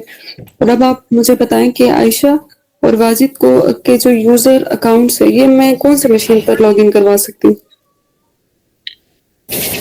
मैम डोमेन की किसी भी मशीन पे। किसी भी यूजर नहीं मैम, फिलहाल हम इसी मशीन पे कर सकते हैं जो जिसपे हमने अपना डोमेन कंट्रोलर बनाया हुआ है, क्योंकि उसी में हमारा भी डोमेन है। जो विंडो 10 का हमने बनाया उसमें हमने डोमेन जारी नहीं करवाई। एग्जैक्टली, इन शॉर्ट अब दोनों का मतलब ये है कि हर उस मशीन पर हम लोग लॉगिन करवा सकते हैं जो मेंबर ऑफ डोमेन हो, ठीक है। इस मशीन पर खैर अयूब ने ये बात की, इस मशीन पर लॉगिन करने का फायदा इसलिए नहीं कि ये हमारा जो है वो डोमेन कंट्रोलर है। और दूसरी बात आपकी ठीक थी कि विंडोज 10 की मशीन पर हम लोग नहीं करवा सकते क्योंकि उससे हम लोगों ने डोमेन ज्वाइन नहीं करवाया। तो इन शॉर्ट आपके पास क्या होता है ऑर्गेनाइजेशन में, आप जब भी एक्टिव डायरेक्टरी को जब इम्प्लीमेंट करते हैं तो आपके पास जितने मशीन्स होते हैं जिनको आप under influence of active directory लेना चाहते हैं उन सबको आप मेंबर ऑफ डोमेन बनाते हैं। एक दफा आपने मेंबर ऑफ डोमेन बना दिया, उसके बाद जो है आप डोमेन यूजर्स को उन पर लॉग इन करवा सकते हैं, ठीक है। तो अभी जो हमारा लैब है वो है how to make a machine member of, ठीक है। तो ये हमारा अभी का लैब होगा कि एक मशीन को हम लोग डोमेन का मेंबर जो है वो कैसे बना सकते हैं, ठीक है। अच्छा जी, यहाँ पर ना डिफरेंट आप लोग को जो है वो स्टेप आपके पास होने चाहिए। एक तो आपके दोनों मशीन जो है वो पिंगेबल होनी चाहिए। दोनों मशीन से मुराद ये है कि आपका जो डोमेन कंट्रोलर होगा और जिस मशीन को आप जो है वो करवाना चाह रहे हैं, डोमेन का मेंबर जो है वो बनाना चाह रहे हैं, ठीक है। देन दूसरी सेटिंग आपने जो है अपनी डीएनएस की करनी है, और तीसरी सेटिंग जो है वो आपने वर्क ग्रुप को शिफ्ट होना है डोमेन, ठीक है। तो ये आपके 3 स्टेप्स जो है ये आपने यहाँ पर फॉलो करना है, और मैं आपको 1 बाय 1 जो है ये बताती हूँ कि इसका क्या मतलब है, ठीक है। तो लेट्स से हमारे पास जो है यहाँ पर एक ये आ चुका है, एक बंदा है तो, अच्छा जी, यहाँ पर जो है मेरे पास एक डोमेन यूजर है वाजिद, और एक मेरे पास है क्या, आयशा, ठीक है। तो मुझे अब एक ऐसी मशीन चाहिए जिसको मैं मेंबर ऑफ डोमेन बना दूं, और देन जो है आयशा और वाजिद जो है उस पर लॉगिन ले सके, ठीक है। तो पहले तो आप चेक करें कि इस मशीन का स्टेटस, अपना स्टेटस क्या है। तो स्टेटस चेक करने के लिए मतलब ये कौन से डोमेन में है या वर्क ग्रुप एनवायरनमेंट में है, जो भी है, तो आपने राइट क्लिक करके प्रॉपर्टीज पर आना है। तो देन यहाँ पर आपको क्या होगा, शो होगा कि ये वर्क ग्रुप एनवायरनमेंट में है, इधर से आपको शो होता है, ठीक है। चेंज कैसे कर सकते हैं, चेंज सेटिंग पर आपने आना है, चेंज पर आना है, देन आपने वर्क ग्रुप को शिफ्ट होना है डोमेन, और यहाँ पर डोमेन का नाम लिखकर आपने क्या करना है, इसको शिफ्ट करवा देना है, ठीक है। लेकिन ये हमारा लास्ट का स्टेप है। पहले जो है हम लोगों ने वो दूसरे स्टेप्स की कॉन्फ़िगरेशन करनी है। आपने पहले देखना है कि ये 2 मशीन जो है ये आपस में नेटवर्क में कनेक्टेड भी है या नहीं, मतलब एक दूसरे के साथ कम्युनिकेशन कर सकते हैं या नहीं, ठीक है। तो मैं अगर यहाँ पर पिंग करूं अपने डोमेन कंट्रोलर को 83.140, ठीक है, मुझे रिस्पॉन्स दे रहा है डोमेन कंट्रोलर। अगर मैं यहाँ से करूं पिंग 192.168.183. आई गेस उसका 128 है, 192.168। हाँ जी, ये वाला जो है हमारा चेक पास हो गया, ठीक है। पिंग में जी भूल गई, अच्छा ये आपने सेट कर दिया। अच्छा जी, पिंगेबल हमारे हैं, ठीक है। इसके बाद डीएनएस की सेटिंग जो है उस पर आप लोग जो है वो देखेंगे डीएनएस सेटिंग का क्या मतलब है। ये जो आपका सर्वर है ना, ये आपको सर्व कर रहा है एज अ डीएनएस सर्वर, ठीक है। तो सिंपल आप लोगों ने क्या करना है, कल वाला लैब जो है वो रिपीट करना है, ठीक है। तो अगर मैंने इसको यूज करना है एज अ डीएनएस सर्वर भी, तो क्या होगा कि ये वाला जो आईपी एड्रेस है 192.168.183.140 जो है वो आपने इसके डीएनएस सेक्शन में जो है वो देना होगा, ठीक है। मैं इधर आ जाऊं, फिर प्रॉपर्टीज पर आ जाऊं, उसके बाद IPv4 पर आ जाऊं, तो यहाँ पर आपने जो है 140 जो है वो देना है, ताकि ये डीएनएस की सर्विसेज जो है ये यहाँ से ले सके, ठीक है। तो ये आपका सेकंड जो है वो ऑप्शन यहाँ पर हो गया, ठीक है। अच्छा, यहाँ पर जो मेरा फॉरवर्ड लुकअप जोन बना था, मैंने आपको कहा था कि रिवर्स लुकअप जोन ऑटोमेटिकली नहीं बनता है, तो इसके लिए जो है रिवर्स लुकअप जोन हम लोग खुद ही बना देते हैं। इधर अगर हम मैं राइट क्लिक कर दूं, ये कल की स्टोरीज हैं, ठीक है। मैं इसलिए जल्दी जा रही हूँ कि कल की स्टोरीज हैं, ताकि आपको टाइम हमारे वेस्ट ना हो, ठीक है। और ये जो मेरा सर्वर है इसकी एंट्री मैंने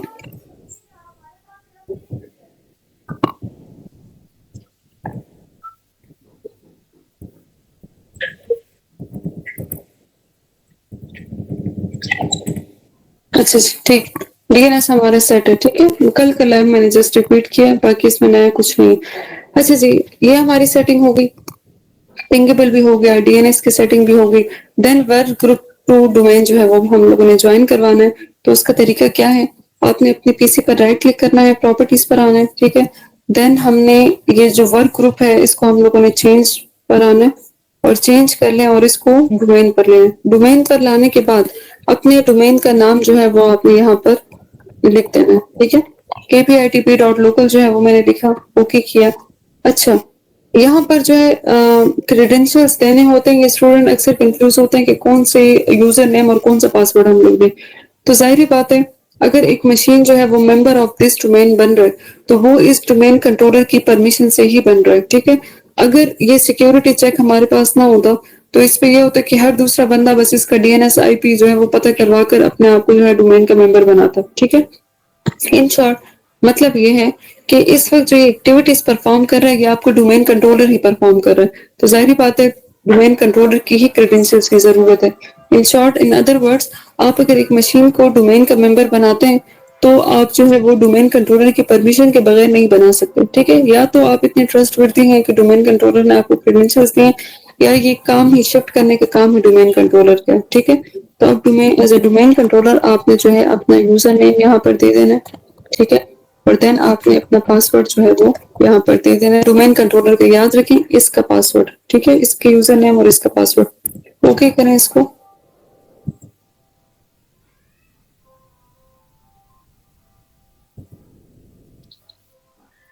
यहाँ पर देखें, welcome to the kpitp.local domain, ठीक है। और ये आपसे अभी क्या मांगेगा, रिस्टार्ट मांगेगा, और रिस्टार्ट होकर जब ये वापस आएगा, तो ये वर्क ग्रुप जो है ये देखें ये चेंज हो चुका है डोमेन में kpitp.local, ठीक है। तो ये आपका क्या था step, how to make a machine member of domain. तो ये 3 स्टेप्स फॉलो अगर आप कर लें, तो आपका एक मशीन जो है वो डोमेन का मेंबर बन जाता, ठीक है। अब जैसे इन्होंने बताया था, यूब ने बताया, किसी और ने भी आंसर दिया था कि यहाँ पर हम लोग ने जब यूजर अकाउंट जो है वो जो हम लोगों ने बनाए थे आयशा के नाम से, वाजिद के नाम से, ये अब हर उस मशीन पर लॉगिन ले पाएंगे जो मेंबर ऑफ डोमेन होंगे, ठीक है। तो ये मशीन जो है ये मेरे पास मेंबर ऑफ डोमेन है, एबीसी इसका लोकल यूजर है। मैंने जो है एज ए लोकल यूजर अभी लॉगिन नहीं लेना, यहाँ पर मैंने वाजिद से जो है वो लॉगिन में लेती हूँ। ये थोड़ी देर पहले मैंने आपको बताया कि आपने जो है ऐसा डोमेन यूजर या डोमेन एडमिनिस्ट्रेटर आप कैसे लॉगिन ले सकते हैं। फुली क्वालिफाइड नेम आपने लिखना है, जब ये मैं यूजर बना रही थी तो उस वक्त मैंने आप लोगों को बताया था, ठीक है। और उसके बाद आपने वहां पर जो पासवर्ड सेट किया है वो आपने यहाँ पर रखना होता है, ठीक है। तो इधर अगर मैं देखूं पासवर्ड, आई गेस कि मैंने रॉन्ग रखा है। अच्छा जी, अब देखिए वाजिद जो है ये हमारा डोमेन यूजर था, और कैसे हम लोगों ने एक ऐसे मशीन पर उसको लॉगिन करवा दिया है जो अकाउंट उस पर कभी बना ही नहीं, ठीक है। तो ये बेसिकली ब्यूटी है आपकी एक्टिव डायरेक्टरी की कि आपकी जो है वो चीजें बड़ी सेंट्रलाइज्ड हो जाती हैं, सिस्टम डिपेंडेंसी आपकी जो है खत्म हो जाती है, ठीक है। अब देखिए वाजिद जो है वो हमारे पास डोमेन यूजर था, उस पर मैं लॉगिन ले पा रही हूँ। अब आयशा जो है हमारे पास एक और डोमेन यूजर अकाउंट हम लोगों ने क्रिएट किया था, इसको मैं साइन आउट करके अगर ट्राई करूं तो देन वो भी आप लोग देख लें, ठीक है।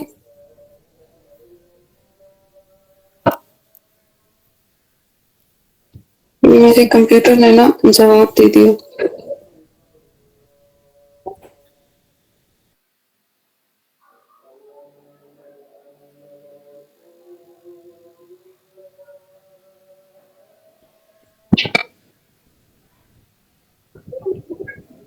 अच्छा जी, ये देखिए दोबारा एक और ट्राई करते हैं। आयशा लिखा मैंने, उसके बाद उसका फुली क्वालिफाइड नेम KPITB.local, ठीक है। देन उसका पासवर्ड मैंने दिया और ये हम इस मशीन पर आयशा के नाम से भी लॉगिन ले पा रहे हैं, ठीक है। तो देखिए कितना आसान हो गया ना, आपकी वो डिपेंडेंसी जो है वो खत्म हो गई, आपकी जो डेटाबेस है वो सेंट्रलाइज जो है वो बन रहा है। अब ये कहाँ से जो है वो ले रहे हैं अपना डेटा आपके डोमेन कंट्रोलर से, ठीक है। तो ये आपका एक दूसरा लैब हो गया कि डोमेन यूजर आपने बनाया और आप हर उस मशीन पर लॉगिन ले पा रहे हैं जो नंबर ऑफ डोमेन है। अच्छा ये इसमें ना पे डिफरेंट पॉलिसीज हैं ना, आपको अगर एक्टिव डायरेक्टरी नेक्स्ट एडवांस पे जाना हो पढ़ना हो तो देन आप जो है इस तरह की पॉलिसी जो है वो भी डिफाइन कर सकते हैं कि एक यूजर अकाउंट जो है वो एक ही कंप्यूटर तक स्टिक आप कर सकते हैं कि इसके साथ स्टिक हो जाए। इसके अलावा जो है ये इस मशीन पर कोई और यूजर लॉगिन ना ले पाए, एक ही यूजर कोई और दूसरे मशीन पर लॉगिन ना ले पाए, ठीक है। तो इस तरह की पॉलिसीज जो है वो आप यहाँ पर क्रिएट करवा सकते हो। अच्छा जी, इसके बाद हमारे पास जो है एक और कॉन्सेप्ट आता है एडमिनिस्ट्रेशन का, ठीक है। यहाँ पर अगर मैं देखूं मैं आप लोग की अटेंडेंस से एक पिक्चर ले लूं, ये फिर वो एडमिनिस्ट्रेशन में वो कहते हैं कि आजकल तो ये बिजी है तो वो क्लासेस नहीं ले पा रहे, मुझे बस आप लोग 1 मिनट दे दो।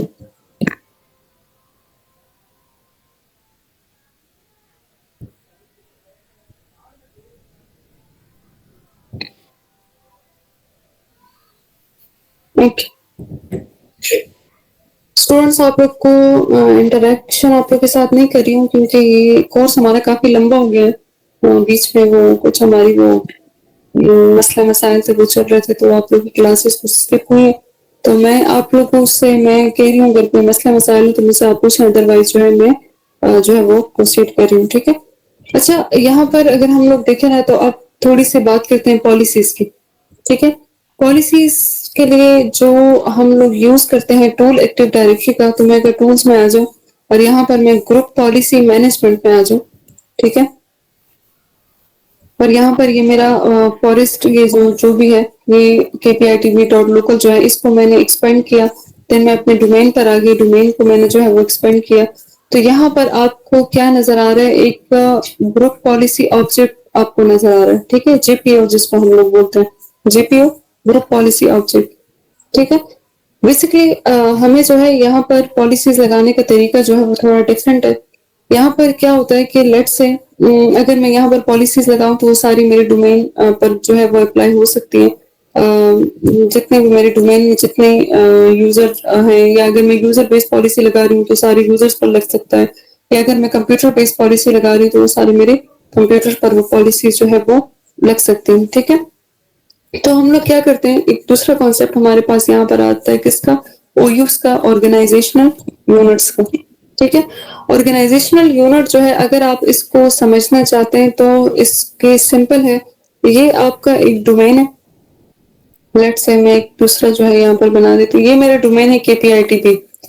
अगर इसको मैं लॉजिकली डिवाइड कर लूं, अच्छा अगर मेरे पास पहले तो ये देखे ना, अगर मेरे पास ऑर्गेनाइजेशनल यूनिट का कॉन्सेप्ट ना होता, या हमारे पास साइट्स का कॉन्सेप्ट ना होता, या हमारे पास ग्रुप्स वगैरह का कॉन्सेप्ट ना होता, तो हम जब एक पॉलिसी अप्लाई करते तो वो हमारे सारे डोमेन पर लग जाती है, इंक्लूडिंग आपके जो डोमेन एडमिनिस्ट्रेटर है उस पर भी, ठीक है।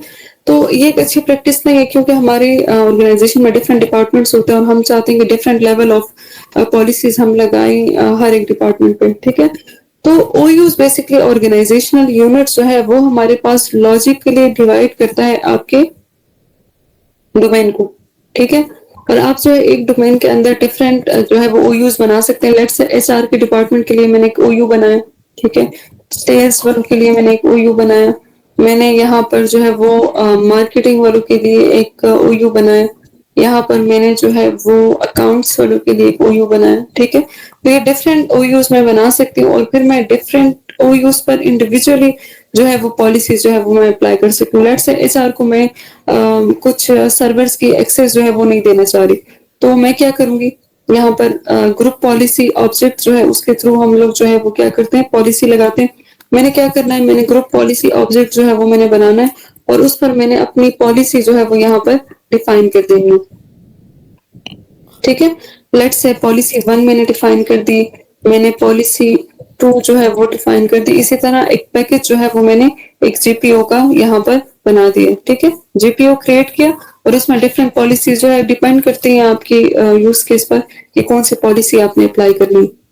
अब आपने एक पैकेज बना दिया जीपीओ का और फिर आपने सिंपल क्या करना है, जिसके लिए आपने वो पॉलिसीज बनाई है सिंपल उसी ओयू के साथ आपने जो है उसको बाइंड कर देना है। तो जो पॉलिसीज आपने यहाँ पर डिफाइन की होंगी वो ऑटोमेटिकली अप्लाई हो जाएंगी आपकी उस ओयू के ऊपर, ठीक है। लेट्स से आपने जो है एक और जीपीओ बनाया, उसमें आपने 5-6 पॉलिसीज डिफाइन की और उस जीपीओ को आप कनेक्ट कर रहे हैं सेल्स के साथ। तो जो पॉलिसी आपने डिफाइन की होंगी वो सेल्स पर जो है वो क्या हो जाएंगी, अप्लाई हो जाएंगी, ठीक है। तो उम्मीद है आप लोग को समझ आ गई होगी। अब हम लोग जो है यहाँ पर एक लैब करते हैं कि हाउ टू क्रिएट ओयूज, ठीक है। तो ओयूज क्रिएट करने के लिए आपने टूल्स पर आना होता है, उसके बाद आपने ग्रुप पॉलिसी मैनेजमेंट पर आना होता है, ठीक है। देन आपने जो है अपने डोमेन को एक्सेस करना होता है। अगर मैं इस डोमेन को सिलेक्ट करूं, इस पर जो है वो मैं राइट क्लिक करूं, तो यहाँ पर मेरे पास एक ऑप्शन आ रहा है न्यू ऑर्गेनाइजेशनल यूनिट का, ठीक है। तो new organisational unit let's say मैंने बनाया एचआर का, ठीक है। और फिर अच्छा जी, एक और चीज, ऑर्गेनाइजेशनल यूनिट तो आपने बना दिया, इसका फायदा क्या है, इस पे आप फिर अपने जितने, देखिए एचआर के लिए आपने ऑर्गेनाइजेशनल यूनिट बनाया है तो जाहिर बात है एचआर के जितने एम्प्लॉयज होंगे वो सारे आपने जो है इस पर ऐड करने होंगे। लेट्स सी क्या होता है, यहाँ पर मेरे पास HR1 है, ठीक है, मतलब ये मेरे पास एम्प्लॉय है, ठीक है। HR2 है, फिर मेरे पास एक ग्रुप है,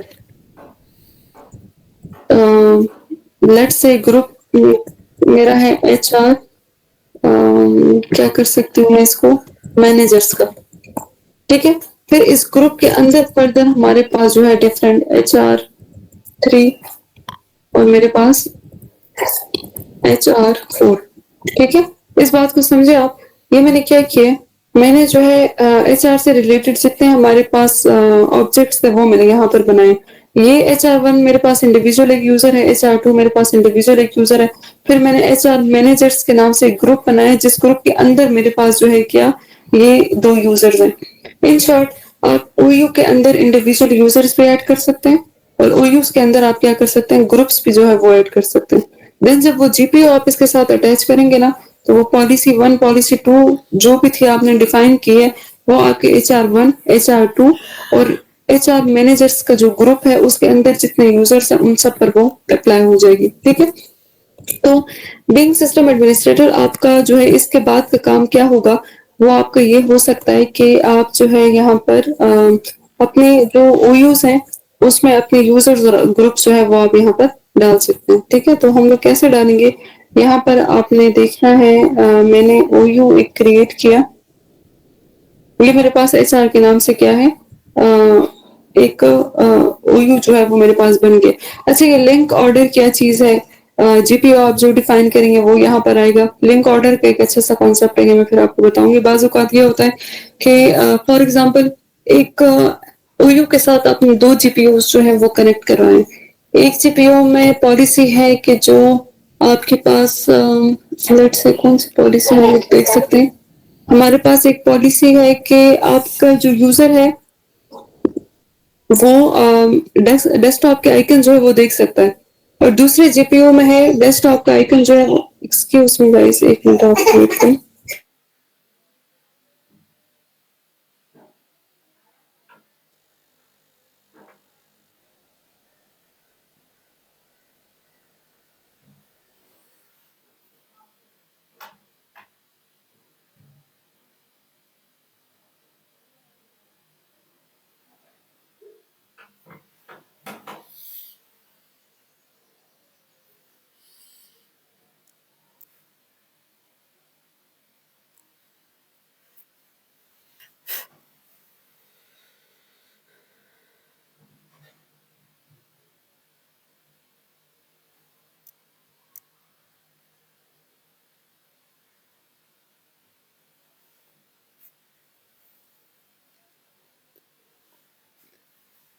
ओके जी, सॉरी गाइस। अच्छा, तो मैं लिंक ऑर्डर का आपको बता रही थी कि सपोज करें अगर आपके पास एक वो है यूजर ओयू है, सॉरी, उसके ऊपर आपने 2 जीपीयूज जो है वो आप लोगों ने अटैच करवाए हैं, ठीक है?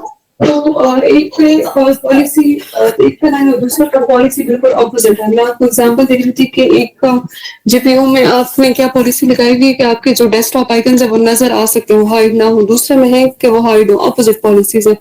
देन अब क्या कैसे हम लोग डिसाइड कर सकते हैं कि अप्लाई कौन सी होगी? ऑपोजिट पॉलिसीज है, एक अलाउ कर रहा है, दूसरा डिनाई कर रहा है। देन आपके इस केस में जो है वो लिंक ऑर्डर का कॉन्सेप्ट जो है वो आपके पास आता है। ये ऑर्डर जो है ये डिसाइड करता है कि कौन सी पॉलिसी को प्रायोरिटी देनी चाहिए, कौन सी पॉलिसी जो है वो आपकी ओवरराइड होगी, ठीक है? तो ये आपके पास एक कॉन्सेप्ट है। तो यहाँ पर मैं जब आ जाऊँ active directory users and computers पर, ठीक है? और यहाँ पर अगर आप देखें तो एचआर के नाम से आपके पास एक ओयू बन गया है। अभी इसमें जो है कोई भी मेरे पास यूजर्स या ग्रुप्स जो है वो नहीं। तो यूजर्स एंड ग्रुप्स हम लोग कैसे ऐड कर सकते हैं? आपने यूजर्स पर आना है, ठीक है? देन ये आयशा का यूजर जो है इस पर आप राइट क्लिक कर दें। ये मैं जो है वो मूव करना चाह रही हूँ, यहाँ पर आप मूव कर दें, ठीक है? और यहाँ पर आपने जिस ओयू पर भी इसको डालना है तो देन उसको सिलेक्ट कर दें, एचआर, ओके किया, ठीक है? तो यहाँ से जो डोमेन यूजर वाला जो आपके पास के विंडो आपको नजर आ रही है, यहाँ से आयशा जो है वो गायब हो गई, ठीक है? देन वाजिब,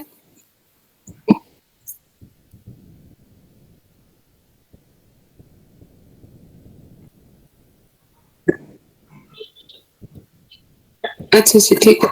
देन आप क्या कर सकते हैं, वाजिद आपके पास यूजर है, इसको भी आपने एचआर के ऑर्गेनाइजेशन यूनिट पर डालना है। राइट क्लिक कर दें, मूव कर दें और आप एचआर को सिलेक्ट कर दें, ठीक है? तो आप ओके कर दें। तो आपने क्या किया, एचआर एक ओयू बनाया और आयशा और वाजिद जो है ये हमारे पास एचआर के एम्प्लॉयज हैं। तो देन आपने इसको ऐड कर दिया, ठीक है?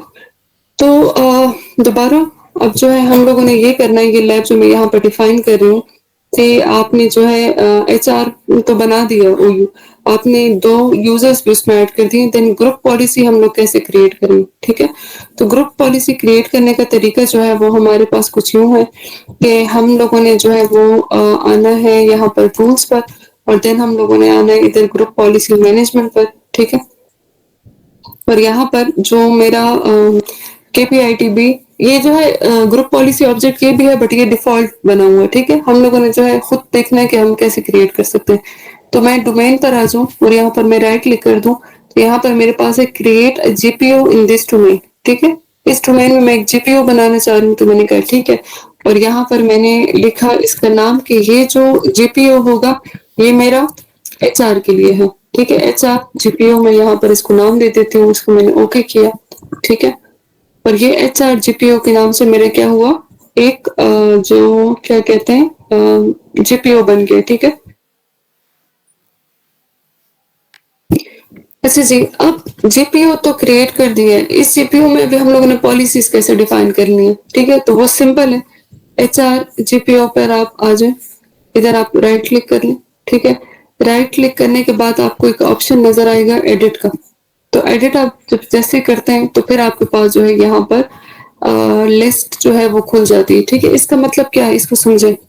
आपके पास एक है कंप्यूटर कॉन्फ़िगरेशन, एक आपके पास है यूजर कॉन्फ़िगरेशन। मैंने आपको बताया था आपके पास पॉलिसीज जो है वो 2 टाइप्स की हो सकती है। आप कंप्यूटर बेस्ड पॉलिसी कॉन्फ़िगर कर सकते हैं, जैसे कि ये विंडोज 10 जो है ये मैंने क्रिएट किया, बनाया और इसको मैंने मेंबर ऑफ डोमेन बनाया। तो इस मशीन पर आप पॉलिसी जो है वो बना सकते हैं। देन आप यूजर्स पर भी पॉलिसी लगा सकते हैं, जैसे आयशा और वाजिद जो है मेरे पास डोमेन यूजर्स है, ठीक है? एक एक्सपेरिमेंट करते हैं, मैं यूजर कॉन्फ़िगरेशन पर आ जाऊं, पॉलिसीज पर आ जाऊं, फिर देखें अगेन मैं वही बताऊंगी कि हम लोग यहाँ पर 1 बाय 1 पॉलिसी जो है वो डिफाइन करने नहीं बैठे हैं, ठीक है? तो हम लोगों ने सिर्फ तरीका सीखने के क्या तरीकेकार हो सकता है एक्टिव डायरेक्टरी में ये सारे काम वगैरह करने का। तो ये जो है हम लोग यहाँ पर देख रहे हैं, ठीक है? पॉलिसीज में मैं आ गई, पॉलिसीज पर के बाद एडमिनिस्ट्रेटिव टेम्पलेट्स में ये मैं चूज करूँ, ठीक है? कोई जरूरी स्टेप नहीं है कि आपने इधर ही जाना है, आपने अपना यूज केस देखने के किस लेवल की पॉलिसी आपने लगानी है, ठीक है? तो मैं तो सिंपल से जीपीओ बनाना सिखा रही हूँ आपको। तो देन मैं ये बात जो है वो मैं फॉलो कर रही हूँ। मैं एडमिनिस्ट्रेटिव टेम्पलेट्स में गई, उसके बाद मैं डेस्कटॉप में गई, देन मैंने यहाँ पर एक पॉलिसी लगाई कि hide and disable items on desktop, ठीक है? आपने ये पॉलिसी ये जीपीओ जो होगा इसमें ये पॉलिसी है कि ये जिस भी ग्रुप यूजर या ओयूज के साथ अटैच होगा उनके जितने यूजर्स होंगे वो क्या मेंबर्स होंगे वो आपके डेस्कटॉप के ऊपर जो है वो आइकन्स नहीं देख सकेंगे और न ला सकेंगे। ठीक है, तो सिंपल जो है मैंने क्या करना है, इस पॉलिसी को मैंने सिलेक्ट करना है। ठीक है, और इसको मैंने क्या करना है, इनेबल करना। ठीक है, इनेबल कर दें और यहाँ पर आप इसको अप्लाई कर दें और आप ओके कर दें। तो ये आपका क्या हुआ, आपने सिर्फ अभी एक जीपीओ बनाया। याद रखें, आपने सिर्फ एक जीपीओ के साथ एक पॉलिसी को लिंक करवाया। ठीक है, यहाँ पर अगर देखें एचआर जीपीओ मैंने पहले क्रिएट किया, उसके बाद अगर मैं यहाँ पर देखूं,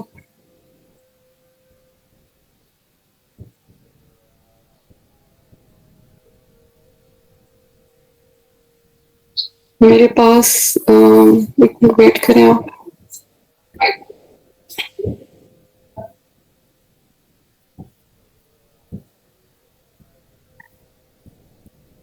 अच्छा जी, यहाँ पर अगर मैं सेटिंग्स पर आ जाऊँ ना और नीचे अगर मैं देखूँ तो मुझे ये क्या कह रहा है, सारी डिटेल जो है वो मुझे बता रहे। ठीक है, आपकी इस जीपीओ की लोकेशन क्या है और वगैरह वगैरह। और नीचे अगर आप लोग देखना चाह रहे हैं कि इस जीपीओ के साथ कौन कौन सी पॉलिसीज लिंक्ड है, तो ये आपको जो है वो पूरी वो फ्लो चार्ट्स आपको दिखा रहे हैं कि आपकी जो है वो कंप्यूटर कॉन्फ़िगरेशन आपने नहीं की, आपने यूजर कॉन्फ़िगरेशन की है, देन आपने पॉलिसीज पर में जो कैटेगरी है वो आपने चूज की है, देन एडमिनिस्ट्रेटिव टेम्पलेट्स पर, उसके बाद उसमें जो कैटेगरी थी डेस्कटॉप की, और देन आपने एक पॉलिसी जो है वो सेट की है जिसका स्टेटस क्या है, इनेबल्ड। ठीक है, और कमेंट्स में आप मतलब ये डिफाइन कर सकते हैं, डिस्क्रिप्शन दे सकते हैं कि ये पॉलिसी जो है ये किसके लिए है वगैरह। डिस्क्रिप्शन जो है वो ऑर्गेनाइजेशन में बहुत जरूरी चीज है, उस पर आप जो हर एक चीज के लिए डिफाइन करते हैं, उसकी डिस्क्रिप्शन डिफाइन करते हैं। ठीक है, पर्पस डिफाइन करते हैं, उसके यूज केस डिफाइन कर सकते हैं वगैरह वगैरह। तो ये देखिए, ये आपका एचआर का एक जीपीओ बन गया जिसमें एक पॉलिसी आपने सेट कर दी किसकी, hide and disable all items on desktop. ठीक है, अब हम लोगों ने अभी तक क्या काम किया, हम लोगों ने जस्ट एक ओयू बनाया, ओयू में यूजर्स ऐड किए, देन जीपीओ बनाया, लिंक करने वाला काम भी हम लोगों ने करना। ठीक है, जीपीओ बनाकर पड़ा हुआ और अब आप जिस मर्जी ओयू के साथ ये जीपीओ जो है वो लिंक करवा सकते हैं। ठीक है, तो लिंक कैसे करना है आपने, तो ये जो मेरे पास जो है एचआर है।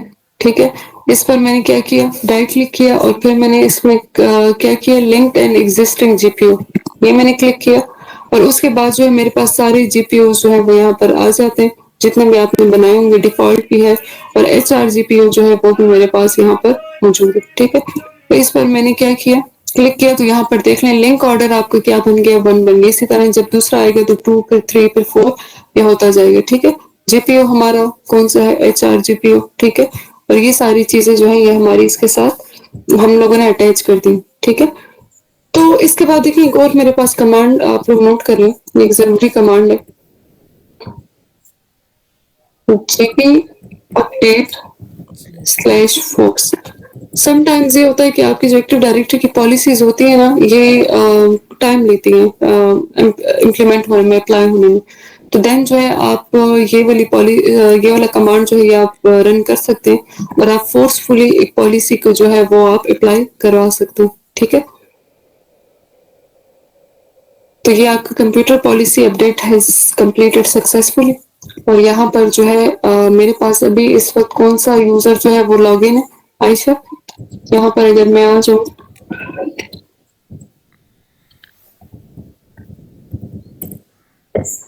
तो इसको ना एक दफा मैं रिस्टार्ट करवा दूँ।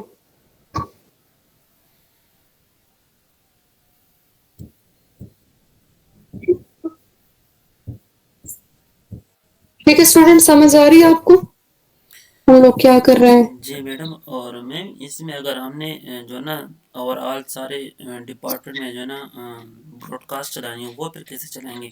उसके लिए अलग ओयू बनेगा? ब्रॉडकास्ट किस सेंस में आप कह रहे हैं? मैं मतलब एडमिन की तरफ से सबको मतलब एक मैसेज जाए। अच्छा, ये इस तरह की पॉलिसी अगर आपने कॉन्फ़िगर करनी हो तो डिफॉल्ट डोमेन पॉलिसी जो है ना ये आपकी ओवरऑल डोमेन पर जो है वो लग सकती है। तो यहाँ पर फिर आप वो डिफाइन कर सकते हैं वो मैसेजेस का। बाजू का हम ऐसे मैसेजेस जो है वो लिख सकते हैं कि जैसे ही एक डोमेन यूजर जो है वो लॉगिन लेता है तो उसको एक मैसेज जो है वो लिखा होता है। तो अगर आपने सबके लिए करना है तो देन आप डिफॉल्ट डोमेन पॉलिसी को जो है वो आप एडिट कर सकते हो, ठीक है।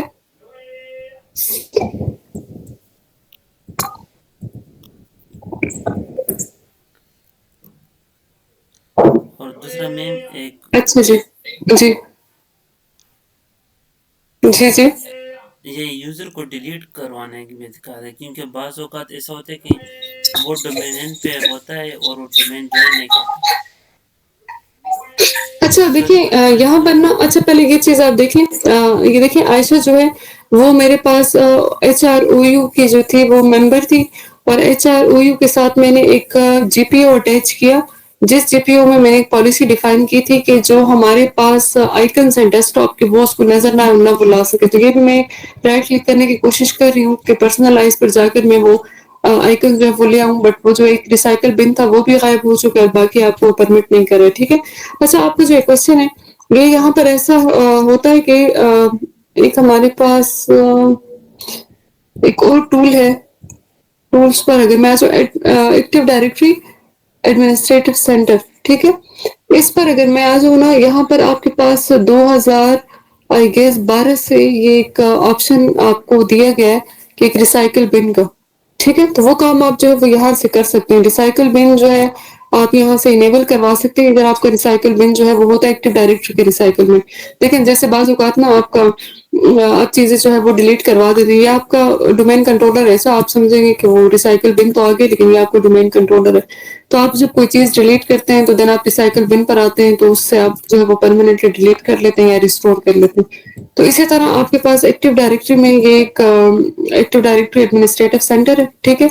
इस पर आप जो है आपको रिसाइकल बिन जो है उसको इनेबल करना होता है, ठीक है। इनेबल कैसे कर सकते हैं, इधर आपके पास एक ऑप्शन है रिसाइकल बिन का, इनेबल रिसाइकल बिन, या आप अपनी जो KPIT बोर्ड जो भी आपका डोमेन है उस पर आप लॉगिन कर लें और उसको आप इनेबल रिसाइकल बिन कर दें और इसको आप ओके कर दें, ठीक है। सही। यहाँ पर अगर आप देखें तो आपके पास जो है आप जब चीजें वगैरह डिलीट करेंगे ना तो वो आपके पास यहाँ पर एक फोल्डर बन जाएगा डिलीटेड यूजर्स के नाम से, ठीक है।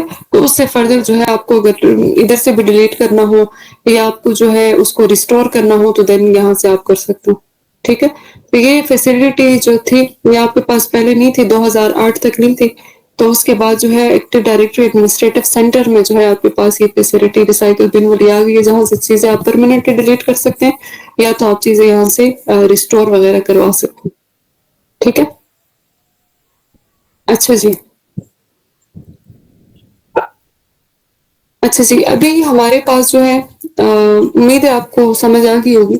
अभी हमारे पास जो है मेन लैब एक्टिव डायरेक्टरी का जो था वो हम लोग कर चुके हैं। अगर आपको एक जॉब मिलती है और वहां पर जो है आपको अच्छा यहाँ पर ना अभी आप लोगों से मेरी इंट्रोडक्शन नहीं हुई और कम्युनिकेशन इंटरेक्शन इतनी ज्यादा आप लोगों से नहीं होती है। फिजिकल क्लास में जो हमारी नेट की क्लास है तो वहां पर कुछ लोग हैं जो already system administration as a system administration की पोस्ट पर जो है वो काम कर रहे हैं ऑर्गेनाइजेशन में, तो वो ये सारी चीजें जो है वो कर चुकी हैं, ठीक है। लेकिन वो फिर भी कुछ उनकी जो थी वो वीक पॉइंट थे तो इस वजह से वो दोबारा MCSE यहाँ पर कर रहे हैं। या तो क्लाउड जब आप करते हैं तो जाहिर बात है MCSE का कोर्स आपको क्लाउड के एडमिनिस्ट्रेशन अगर करनी हो तो MCSE जो है वो काफी जरूरी है, CCNA MCSE देन वर्चुअलाइजेशन, ठीक है। तो ऑर्गेनाइजेशन में काम जो है वो इतना ज्यादा नहीं होता है, इतना मुश्किल नहीं होता है जितना यहाँ पर हम लोग को लगता है। अब मैंने ऑर्गेनाइजेशन में काम नहीं किया है, प्रैक्टिकल उसमें मैंने काम नहीं किया है, तो मुझे भी लगता था कि स्टार्ट से सब कुछ जो है वो एक ही बंदे ने करना है, एक्टिव डायरेक्टरी का इंस्टॉलेशन। या इवन जब मैं अभी अपने स्टूडेंट्स के साथ इंटरेक्शन करती हूँ ना तो वहां पर एक मेरी आफ्टरनून की क्लास है तो उसमें 2 बंदे हैं जो सिस्टम एडमिनिस्ट्रेटर्स हैं।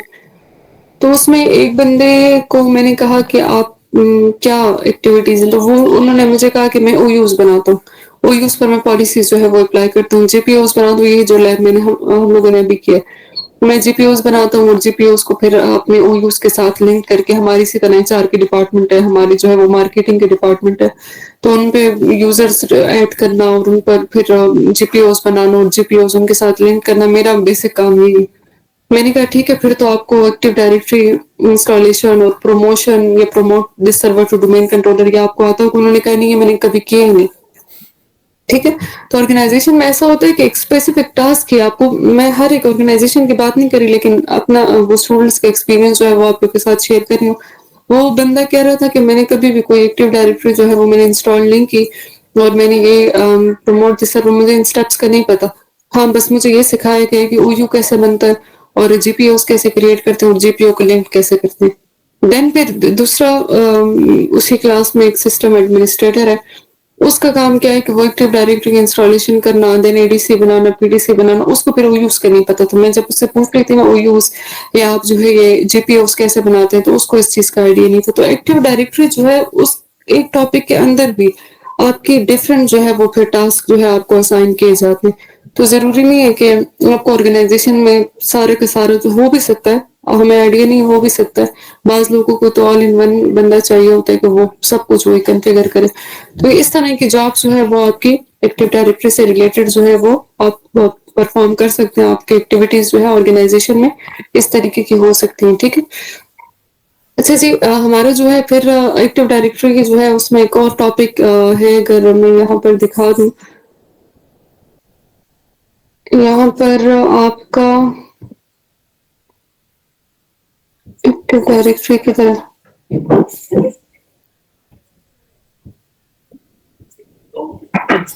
यहाँ पर है, देखिए ग्रुप पॉलिसी मैनेजमेंट ये हम लोगों ने कर लिया, ऑर्गेनाइजेशनल यूनिट जो है वो हम लोगों ने कर लिया, ठीक है। फिर इसके बाद ये है एडिशनल डोमेन कंट्रोलर, आरओडीसी और चाइल्ड डोमेन। ये इसी से लिंक्ड आपके पास जो है वो क्या है, वो आपके पास लैब्स हैं, ठीक है। एडिशनल डोमेन कंट्रोलर वही जो 3 पॉइंट्स मैंने आपको बताए थे, चाइल्ड डोमेन, आरओडीसी, ठीक है। तो ये है इंशाल्लाह हम लोग फिर कंटिन्यू करेंगे, और इसके बाद हमारा ये डीएचसीपी होगा, और देन हाइपर भी, और ये कुछ चीजें जो है कोशिश करेंगे नेक्स्ट वीक तक। तो मुश्किल है, कोशिश करेंगे नेक्स्ट वीक तक हम लोग मैक्सिमम अपना जो है वो कोर्स वाइंड अप कर लें, ताकि जो है हम लोग फिर एक वीक और जो है हम लोग इस पर ले सके, एक दिन हम लोग जो है इस पर और ले सके, ठीक है। तो ये वाला मैं आपको भी ये लैब में नहीं करवा रही, एडिशनल डोमेन कंट्रोलर, आरओडीसी। वैसे नॉर्मली मेरी रूटीन तो यही होती है कि इस लैब के बाद डायरेक्ट मैं ये करवाती हूँ, लेकिन वो फिर 2 दिन ही, 1 हफ्ता पूरा लगता है। Additional domain controller plus child domain controller plus RODC और प्लस आपका ये पीडीसी, तो ये 1 हफ्ता लगता है। तो 1 हफ्ता सिर्फ एक्टिव डायरेक्टरी जो है वो मेरी क्लास में चलती है।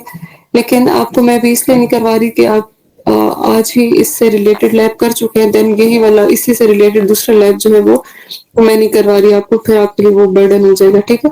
तो टाइम जाया भी नहीं करेंगे हम। एक और लैब यहाँ पर हमारे पास है, हाइपर वी भी कर सकते हैं, और हम लोग एक और लैब भी कर सकते हैं, यहाँ पर डीएचसीपी भी कर सकते हैं, ये रिमोट डेस्कटॉप हम लोग भी कर सकते हैं, ठीक है, रिमोट डेस्कटॉप सर्वर। इसको जो है स्टार्ट करते हैं। ये आपका लैब ये भी थोड़ा इम्पोर्टेंट आपका है और थोड़ा टाइम लेता है। मैं देखती हूँ अगर जस्ट हम लोग थ्योरी कर सकें, जैसे हम लोगों ने जो है वो कल एक्टिव डायरेक्टरी की थ्योरी की थी और आज हम लोगों ने लैब किया था, या अगर हम लोग इसके लैब भी कर सके तो अच्छी बात है, क्योंकि टाइम हम लोगों ने ज्यादा ले लिया, ठीक है। तो एक्टिव डायरेक्टरी को फिलहाल हम लोग यहाँ पर स्टॉप करते हैं, और इसके बाद जो है हम लोग इसका एडीसी पीडीसी करेंगे, फिर देखेंगे ये कन्वर्ट कैसे हो सकता है। प्राइमरी डोमेन कंट्रोलर को आप बैकअप में कैसे कन्वर्ट कर सकते हैं, बैकअप को प्राइमरी में कैसे कन्वर्ट कर सकते हैं। तो ये आपके कुछ जो है यहाँ पर टॉपिक्स हम लोग डिस्कस करेंगे, ठीक है। अब जरा हम आते हैं एक दूसरा टॉपिक हम लोग जो है वो यहाँ पर डिस्कस करते हैं, जिसको हम लोग कह रहे हैं रिमोट डेस्कटॉप सर्विसेज, ठीक है। रिमोट डेस्कटॉप सर्विसेज बेसिकली आपके पास जो है उसी तरह की एक सर्विस है जैसे हम लोग डीएनएस और एक्टिव डायरेक्टरी जो है ये हम लोग पढ़ते आ रहे हैं, ठीक है। सिस्टम एडमिनिस्ट्रेशन या एमसीसी का मतलब ही क्या है, ये जो सर्वर ऑपरेटिंग सिस्टम में हम लोग जो कहते हैं कि हमें सर्विसेज देते हैं, इसकी सर्विसेज को जो है वो पढ़ना और उनको इम्प्लीमेंट करना, ये हमारा बेसिकली काम है, ठीक है। तो 2 सर्विसेज हम लोग अभी तक पढ़ चुके हैं, डीएनएस की और एक्टिव डायरेक्टरी की, और देन हम लोग अभी आ रहे हैं रिमोट डेस्कटॉप सर्विसेज पर, ठीक है। रिमोट डेस्कटॉप सर्विसेज, पहले तो आप लोगों से क्वेश्चन पूछना चाहिए कि आप लोगों में से किसी को आइडिया है, लेकिन हमारे पास इतना टाइम नहीं है कि हम लोग जो है क्वेश्चंस करें। तो आरडीएस जो है वो बेसिकली हमारे पास नाम से जाहिर है remote desktop services. For example आप लोग को मैं एक जो है वो सिनेरियो देती हूँ, बीइंग सिस्टम, आप सिस्टम एडमिनिस्ट्रेटर हैं और मैं जो है आपको एक टास्क देती हूँ कि आपने क्या करना है। मेरे पास एक ऑर्गेनाइजेशन में 50 जो है वो यूजर्स हैं, यूजर्स मीन्स एम्प्लॉयज हैं, ठीक है। और 50 यूजर्स के लिए लेट से मुझे एक एप्लीकेशन जो है वो अवेलेबल करवानी है। एप्लीकेशन आप लोग से रिलेटेड ही मैं कोई लिख लेती हूँ, जीएनएस की बात हम लोग कर लेते हैं, ठीक है। जीएनएस जो है वो आप लोग यूज कर चुके हैं, आप लोग जानते हैं वो जीएनएस। फॉर एग्जांपल मेरी ऑर्गेनाइजेशन की एनवायरनमेंट ऐसी है, मेरी इस तरह की ऑर्गेनाइजेशन है कि मेरे यूजर्स को जीएनएस चाहिए, मेरे एम्प्लॉयज जीएनएस यूज करते हैं, ठीक है। या हो सकता है हमारी कोई नेटवर्किंग की ऑर्गेनाइजेशन हो, देन सारे नेटवर्क एडमिनिस्ट्रेटर्स हो 50, और उनको जो है रियल एनवायरनमेंट में पहले स्विचेस और राउटर जो है वो कॉन्फ़िगर करने से पहले उनको जीएनएस पे कॉन्फ़िगरेशन, वो टेस्टिंग जो है वो उनको परफॉर्म करनी हो, तो देन हर एक लैपटॉप पर क्या होना चाहिए, जीएनएस जो है वो होना चाहिए, ठीक है। एज ए सिस्टम एडमिनिस्ट्रेटर आपका अगर आपको आईडीएस का नहीं पता है तो आपको क्या करना होगा, आपको 50 लैपटॉप्स जो है उन पर जीएनएस जो है वो इंस्टॉल करना होगा। तो 50 लैपटॉप्स पर जीएनएस इंस्टॉल करना एक टाइम कंज्यूमिंग जो है वो चीज है, ठीक है। अच्छा जी, यहाँ पर एक टाइम की बात आ गई हमारे पास कि एक लैपटॉप को उठाओ, उस पर जो है वो जीएनएस जो है वो आप इंस्टॉल करो, then second, then third, fourth, fifth और अप टू 50, ठीक है। एक टाइम का मसला आ गया, एक आपकी रिसोर्सेस का मसला आ जाता है, ठीक है। रिसोर्सेस का मसला आपका ऐसा आ जाता है कि लेट से आपके जो डिफरेंट हमारे पास जो मशीन्स है वो उनके इतने रिसोर्सेज नहीं कि वो जीएनएस को चला सके, वो जीएनएस को सपोर्ट कर सके। फिर आपको क्या करना पड़ेगा, आपको वो सारे लैपटॉप जो है उनकी रिसोर्सेज को अपग्रेड करना पड़ेगा, या तो नए खरीदेंगे या तो उनकी रिसोर्सेज डिस्क लगा लेंगे, रैम लगा लेंगे, प्रोसेसर उसका बढ़ा लेंगे, नेटवर्क अडॉप्टर की अगर फॉर एग्जांपल जरूरत है, वैसे तो नहीं होनी चाहिए, अगर जरूरत है तो नेटवर्क अडॉप्टर आपने बढ़ा दिए, तो उनके रिसोर्सेज अगर आप ज्यादा करेंगे तो वो भी आपके लिए कॉस्ट जो है वो आपके लिए क्रिएट कर सकता है, ठीक है। बड़ी अमाउंट जो है वो आपके लिए क्रिएट कर सकता है। देन तीसरा मसला ये हो सकता है कि आपकी हर एक एप्लीकेशन के लिए या आपके जो डिफरेंट सॉफ्टवेयर्स होते हैं उनके लिए लाइसेंसेस की जरूरत भी होती है।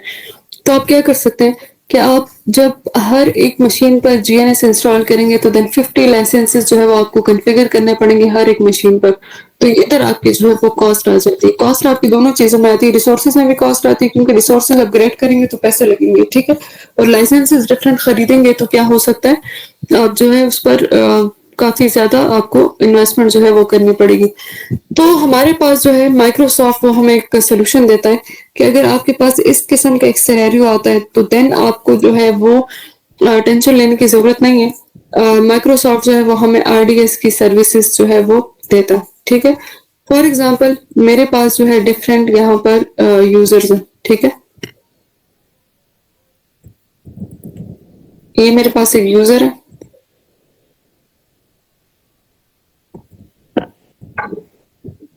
ये पूरा जो है हमारे ये 50 यूजर्स की जो मैं बात करी थी ना उनको आप यही यूजर समझो, ठीक है।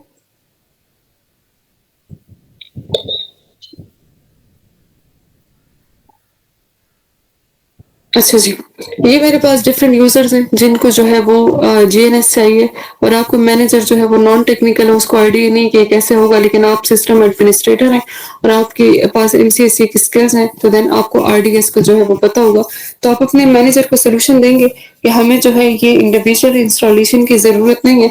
हम लोग क्या करेंगे, हम लोगों ने सिर्फ रखना है एक हार्डवेयर, ठीक है।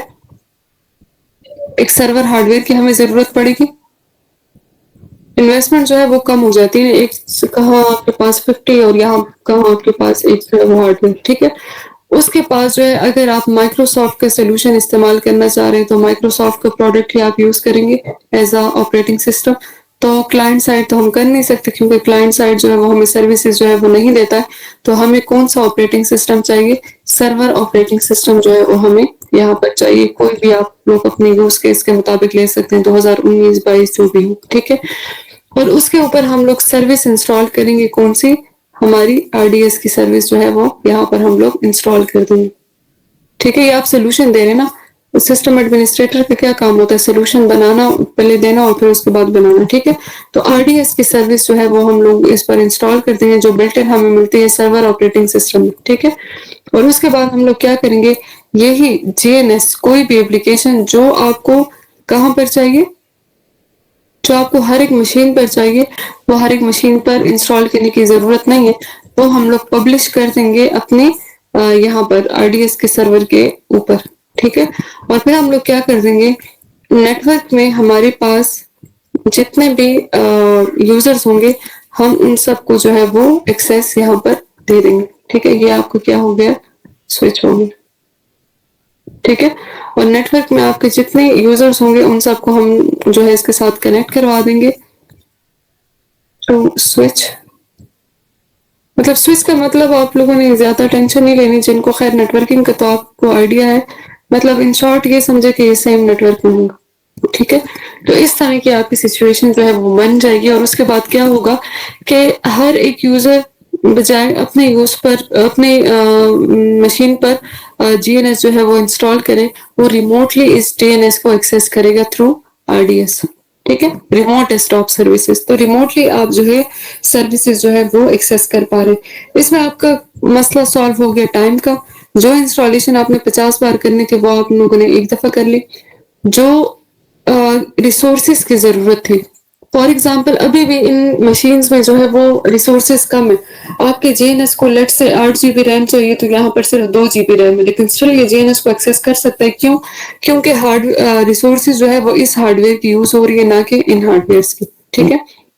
आपके सर्वर में रिसोर्सेज होने चाहिए, मशीन में उस तरह की रिसोर्सेज ना भी हो जो जीएनएस के लिए रिक्वायरमेंट है, तो कोई फर्क नहीं पड़ता। आप लोग जो है उसको यहाँ पर सिर्फ डेस्कटॉप को रिमोटली एक्सेस कर रहे हैं, काम सारा इधर ही हो रहा है, ठीक है।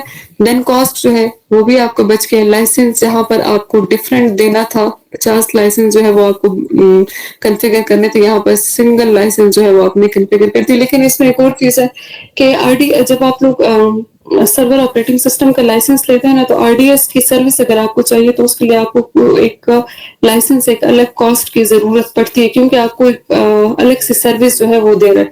तो वो लाइसेंस की कॉस्ट फिर भी आपके जो है ये वाली इन्वेस्टमेंट जो आप कर रहे हैं उससे कम ही पड़ती है, मतलब आप 50 भी छोड़ लें, आप जो है ज्यादा इससे ज्यादा कर दें, ठीक है। तो सिंगल लाइसेंस से अगर आपको ये सारी सर्विसेज मिल रही हैं तो ये एक अच्छा सोल्यूशन है आपके पास, ठीक है। तो ये आपका कॉन्सेप्ट हो गया किसका, आरडीएस का। क्लियर हो गया आपको, समझ आ गई इस कॉन्सेप्ट की? जी मैडम, इसके समय अच्छा जी, यस मैम। एक से मल्टीपल एप्लीकेशन भी रख सकते हैं या जी जी बिल्कुल, आप मल्टीपल एप्लीकेशन पे रख सकते हैं, जरूरी नहीं है कि एक एप्लीकेशन।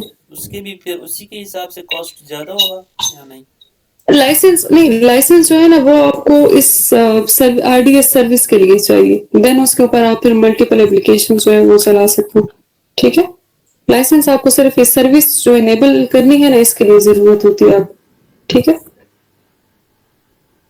अच्छा जी, ठीक है, क्लियर हो। Okay okay. अच्छा यहाँ पर ये तो आपके पास कॉन्सेप्ट था, ठीक है, मतलब हम लोगों ने जो है वो आरडीएस को समझना था कि आरडीएस जो है वो कैसे काम करता है।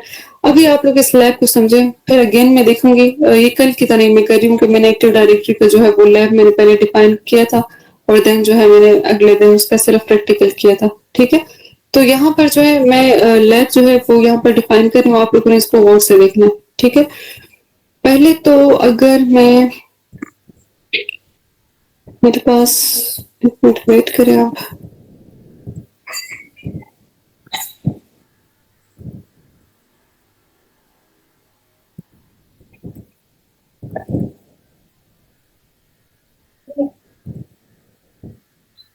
अच्छा ये वाला जो हमारे पास है ना आरडीएस, ये हम लोग अपने ऑफिस में कॉर्बेट में हम लोग इम्प्लीमेंट कर चुके हैं। हमारे पास एक प्रोजेक्ट था यूएनएचसीआर का, तो उसमें क्या था कि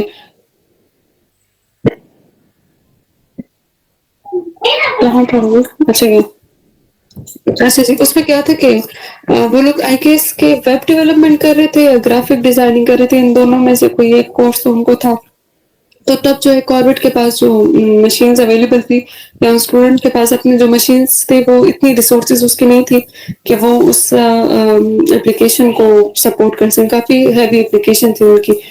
तो उसके लिए फिर हम लोगों ने ये किया था कि हम लोगों ने एक हार्डवेयर रखा था और हार्डवेयर के ऊपर यही सर्वर ऑपरेटिंग सिस्टम देना आरडीएस को इंस्टॉल किया। देन जो है वो एप्लीकेशन जो थी वो हम लोगों ने यहाँ पर की थी और एट अ टाइम जो है आपके डिफरेंट यूजर जो है वो उस एप्लीकेशन को एक्सेस कर पा रहे थे। ठीक है। अच्छा जी, यहाँ पर अगर हम लोग देखें तो हमारे पास जो है वो लैब किस किस्म का बनेगा। एक तो आपके पास जरूरी है यहाँ पर क्या डोमेन कंट्रोलर। ठीक है। इस पर मैं थोड़ी सी एडिशन कर दूं तो आज हम लोगों ने जो है यहाँ पर डोमेन कंट्रोलर जो है वो हम लोगों ने यहाँ पर सेटअप किया। ठीक है। ये एक्टिव डायरेक्टरी का लैब मैंने वहां से उठा के कॉपी किया। ठीक है। डोमेन कंट्रोलर हमारे पास आ गया। ठीक है। फॉर एग्जाम्पल इस वर्चुअल मशीन का जो आईपी, अच्छा आईपी एड्रेस को फिलहाल छोड़ दें। उसके बाद ये मेरे पास क्या होगा, मेरा वही हार्डवेयर होगा। हार्डवेयर की एक और काम मैं कर सकती हूँ कि यहाँ पर मैं इसको, मैं बिल्कुल ना आपके लिए वो लैब जो है वो आसान करने की कोशिश कर रही हूँ कि आप लोग जब लैब बनाएंगे तो आपके सामने वो पूरा एक उसका मैप बने कि कैसे हम लोगों ने लैब बनाना है। ठीक है। तो वो जो हाइपरवाइजर मैंने इंडिविजुअली इसके लिए बनाया था वो मैं यहाँ पर रख लूँ। ये मेरा हाइपरवाइजर हो गया। ठीक है। अच्छा, हाइपरवाइजर के नीचे जो है ऑब्वियसली मेरा जो लैपटॉप है, मेरा जो हार्डवेयर है, ये जो है ये मैं यहाँ पर, ये मेरा हार्डवेयर। ठीक है।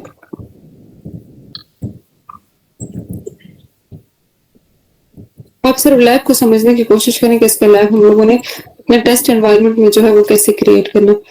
उसके बाद हम लोगों ने एक और वर्चुअल मशीन जो है वो हम लोगों ने उठाना है।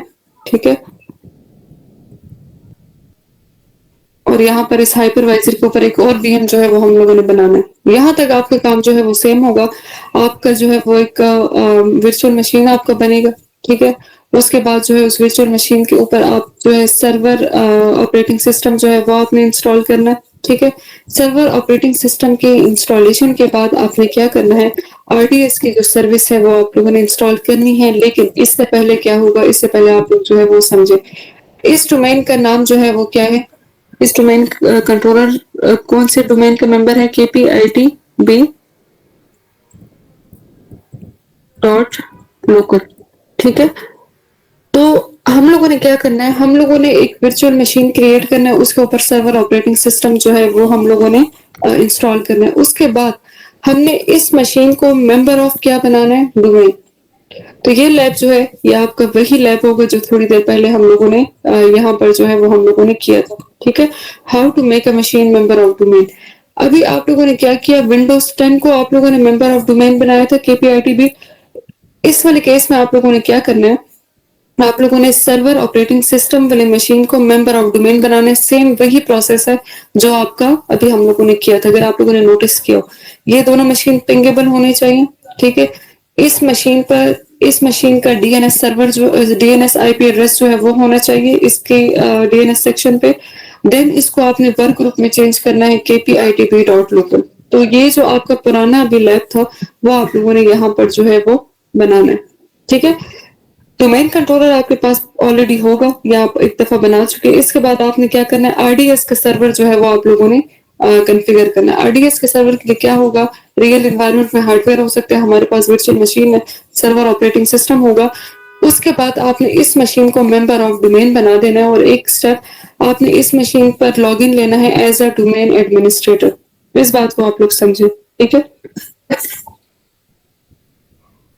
यहाँ पर अगर आप लोग देखें, make a machine member of domain.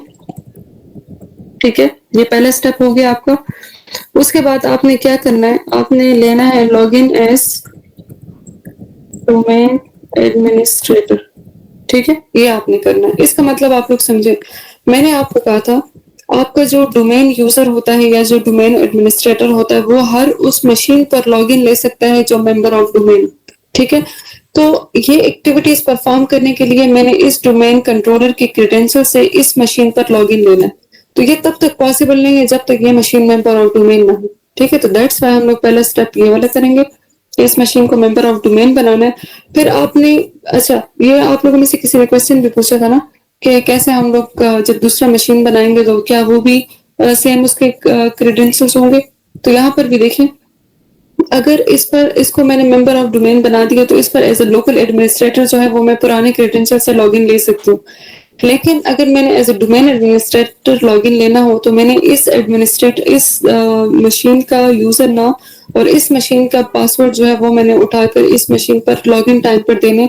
तो मैंने क्या किया, जो मेरे पास राइट्स है ना इस डोमेन कंट्रोलर की, वो राइट्स इस मशीन के पास भी आ गई, क्योंकि वो डोमेन कंट्रोलर जो है वो अपने क्रेडेंशियल्स के साथ इस मशीन पर लॉग इन। ठीक है, तो ये अब आप जो है इसको समझने की कोशिश करें थ्योरेटिकल, देन हम लोग जो है इसको नेक्स्ट वीक में प्रैक्टिकल करेंगे। इन शॉर्ट, आपको डीआरएस के लिए आरडीएस के लिए आपको एक और मशीन चाहिए। उस मशीन को आपने मेंबर ऑफ डोमेन बनाना है, जैसे ये लैब हम लोग कर चुके हैं। देन उस पर आपने log in as a domain administrator जो है वो ले लेना है। उसके बाद हमने क्या करना है, सिंपल आरडीएस को यहाँ पर इंस्टॉल करना है। ठीक है, आरडीएस को इंस्टॉलेशन के बाद हम लोगों ने यहाँ पर क्या करना है, कलेक्शंस बनानी होती है डिफरेंट। ठीक है, डिफरेंट एप्लीकेशन, फॉर एग्जांपल आप डिफरेंट एप्लीकेशंस को ना डिफरेंट फोल्डर्स में आप लोग रख सकते हैं। तो एक फोल्डर को हम लोग कलेक्शन कहते हैं। ठीक है, और कलेक्शन क्रिएट करने के बाद वो स्पेसिफिक जो भी आपकी एप्लीकेशन थी वो आपने क्या कर दी, वो यहाँ पर आपने पब्लिश कर दी। ठीक है, पब्लिश करने के बाद फिर आपको क्लाइंट मशीन की भी जरूरत है। ठीक है, क्लाइंट मशीन की जरूरत है तो फिर क्या होगा, आपको एक विंडोज 10 की मशीन चाहिए तो अगेन आपको एक वीएम चाहिए, ऊपर ऑपरेटिंग सिस्टम चाहिए। ठीक है, तो मैंने क्या किया, एक और वर्चुअल मशीन जो है वो मैंने क्रिएट किया और यहाँ पर मैंने इसी हाइपरवाइजर पर उसको रखा और यहाँ पर सर्वर ऑपरेटिंग सिस्टम नहीं होगा।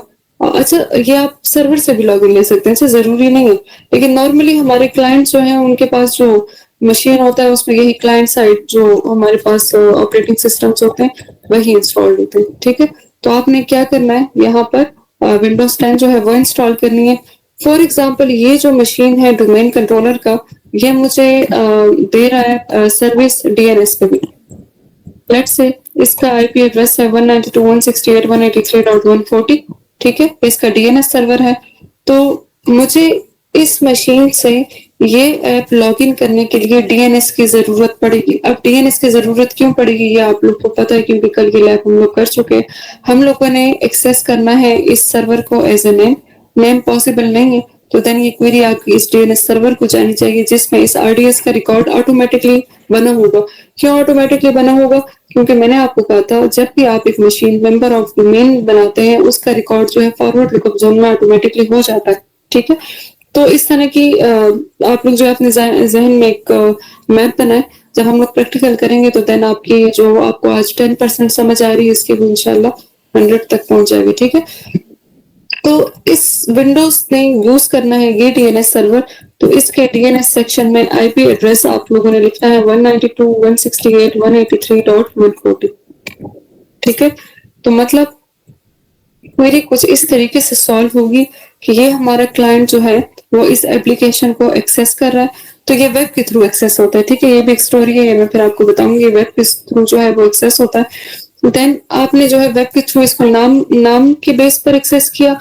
नाम की क्वेरी जो है ये कंप्यूटर सॉल्व नहीं कर सकता। डीएनएस में देखिएगा कौन सा आईपी एड्रेस है, आप लोग अभी अगर नोटिस कर रहे हैं ना तो आपके पुराने लैब सारे भी इंटरकनेक्ट हो रहे हैं। ठीक है, तो नाम के थ्रू एक्सेस किया, क्वेरी के लिए डीएनएस सर्वर चाहिए। डीएनएस सर्वर कौन सा है, 192.168.183.140 रिक्वेस्ट जाएगी इसके पास। ठीक है, इसके फॉरवर्ड लुकअप जोन में इस वाले आरडीएस के सर्वर का नेम टू आईपी एड्रेस जो है वो बाइंड होगा। क्यों, क्योंकि during making of this machine member of domain इसका रिकॉर्ड जो है वो यहाँ पर स्टोर हो गया था। देन आरडीएस की जो इंफॉर्मेशन है, जो आईपी एड्रेस है इस मशीन का, ये आपका डीएनएस जो है बैक आपके इस क्लाइंट को दे देगा। क्लाइंट को जैसे ही आरडीएस का आईपी एड्रेस मिला तो क्लाइंट उसी आईपी एड्रेस के साथ इसके साथ कनेक्ट हो जाएगा और अपनी एप्लीकेशन जो है इसको वो एक्सेस कर लेगा यहाँ पर। तो ये आपकी आरडीएस की स्टोरी जो है वो कुछ इस तरह से यहाँ पर क्रिएट हो जाती है। ठीक है, तो हम लोगों ने इंशाल्लाह क्या करना होगा, हम लोगों ने ये लैब जो है वो फॉलो करना है। अगर किसी को इसे 10% भी समझ आएगी ना तो काफी है। मेरी आदत है मैं वो प्रैक्टिकल करवाने से पहले ना एक मैप बना देती हूँ ताकि स्टूडेंट्स को पता हो कि हम लोगों ने करना क्या है। तो इसको आप लोग समझ लें, आसान है, इतना मुश्किल नहीं है। जो जिसने पढ़ा है उनको इजी लग रहा होगा, जिनका फर्स्ट टाइम तो थोड़ा सा मुश्किल लग रहा होगा, लेकिन इजी चीज और बड़ा इंटरेस्टिंग से होता है ये, और मजा आता है करने में कि आप जो है एक एप्लीकेशन आपके लैपटॉप में नहीं है, स्टिल आप जो है उसको एक्सेस कर पा रहे हैं। ठीक है, तो स्टूडेंट्स यहाँ पर हमारे पास तकरीबन कोई 10 मिनट रह गए। मुझे आप लोग अभी बताएं कि ये लैब परफॉर्म कर लें या नेक्स्ट वीक तक रखें इसको, क्योंकि मुझे नहीं पता कि एक्टिव डायरेक्टरी आपके लिए कितना हैवी है या कितना आसान डाइजेस्ट करना। मैम नेक्स्ट ठीक है, नेक्स्ट वीक। नेक्स्ट वीक है, चलिए सही है, क्योंकि वो एक्टिव डायरेक्टरी के लैब भी आप लोगों ने किया है ना, तो वो आपके लिए फिर थोड़ा बर्डन बन जाएगा। लेकिन थ्योरी जो है वो मैंने आपको बता दिया ताकि हमारा नेक्स्ट में हम लोग थ्योरी पे टाइम वेस्ट ना करें। ठीक है, ठीक हो गया मैडम। तो वाइंड अप कर लें क्लास। जी मैम, बस रोजा चलिए सही, रोजा है ना, मेरा भी गला सूख जाता है बोल बोल के। चलिए स्टूडेंट, सही है, सी यू नेक्स्ट वीक इंशाल्लाह, इंशाल्लाह। और दुआ में याद रखें। ठीक है, ओके जी, अल्लाह हाफिज।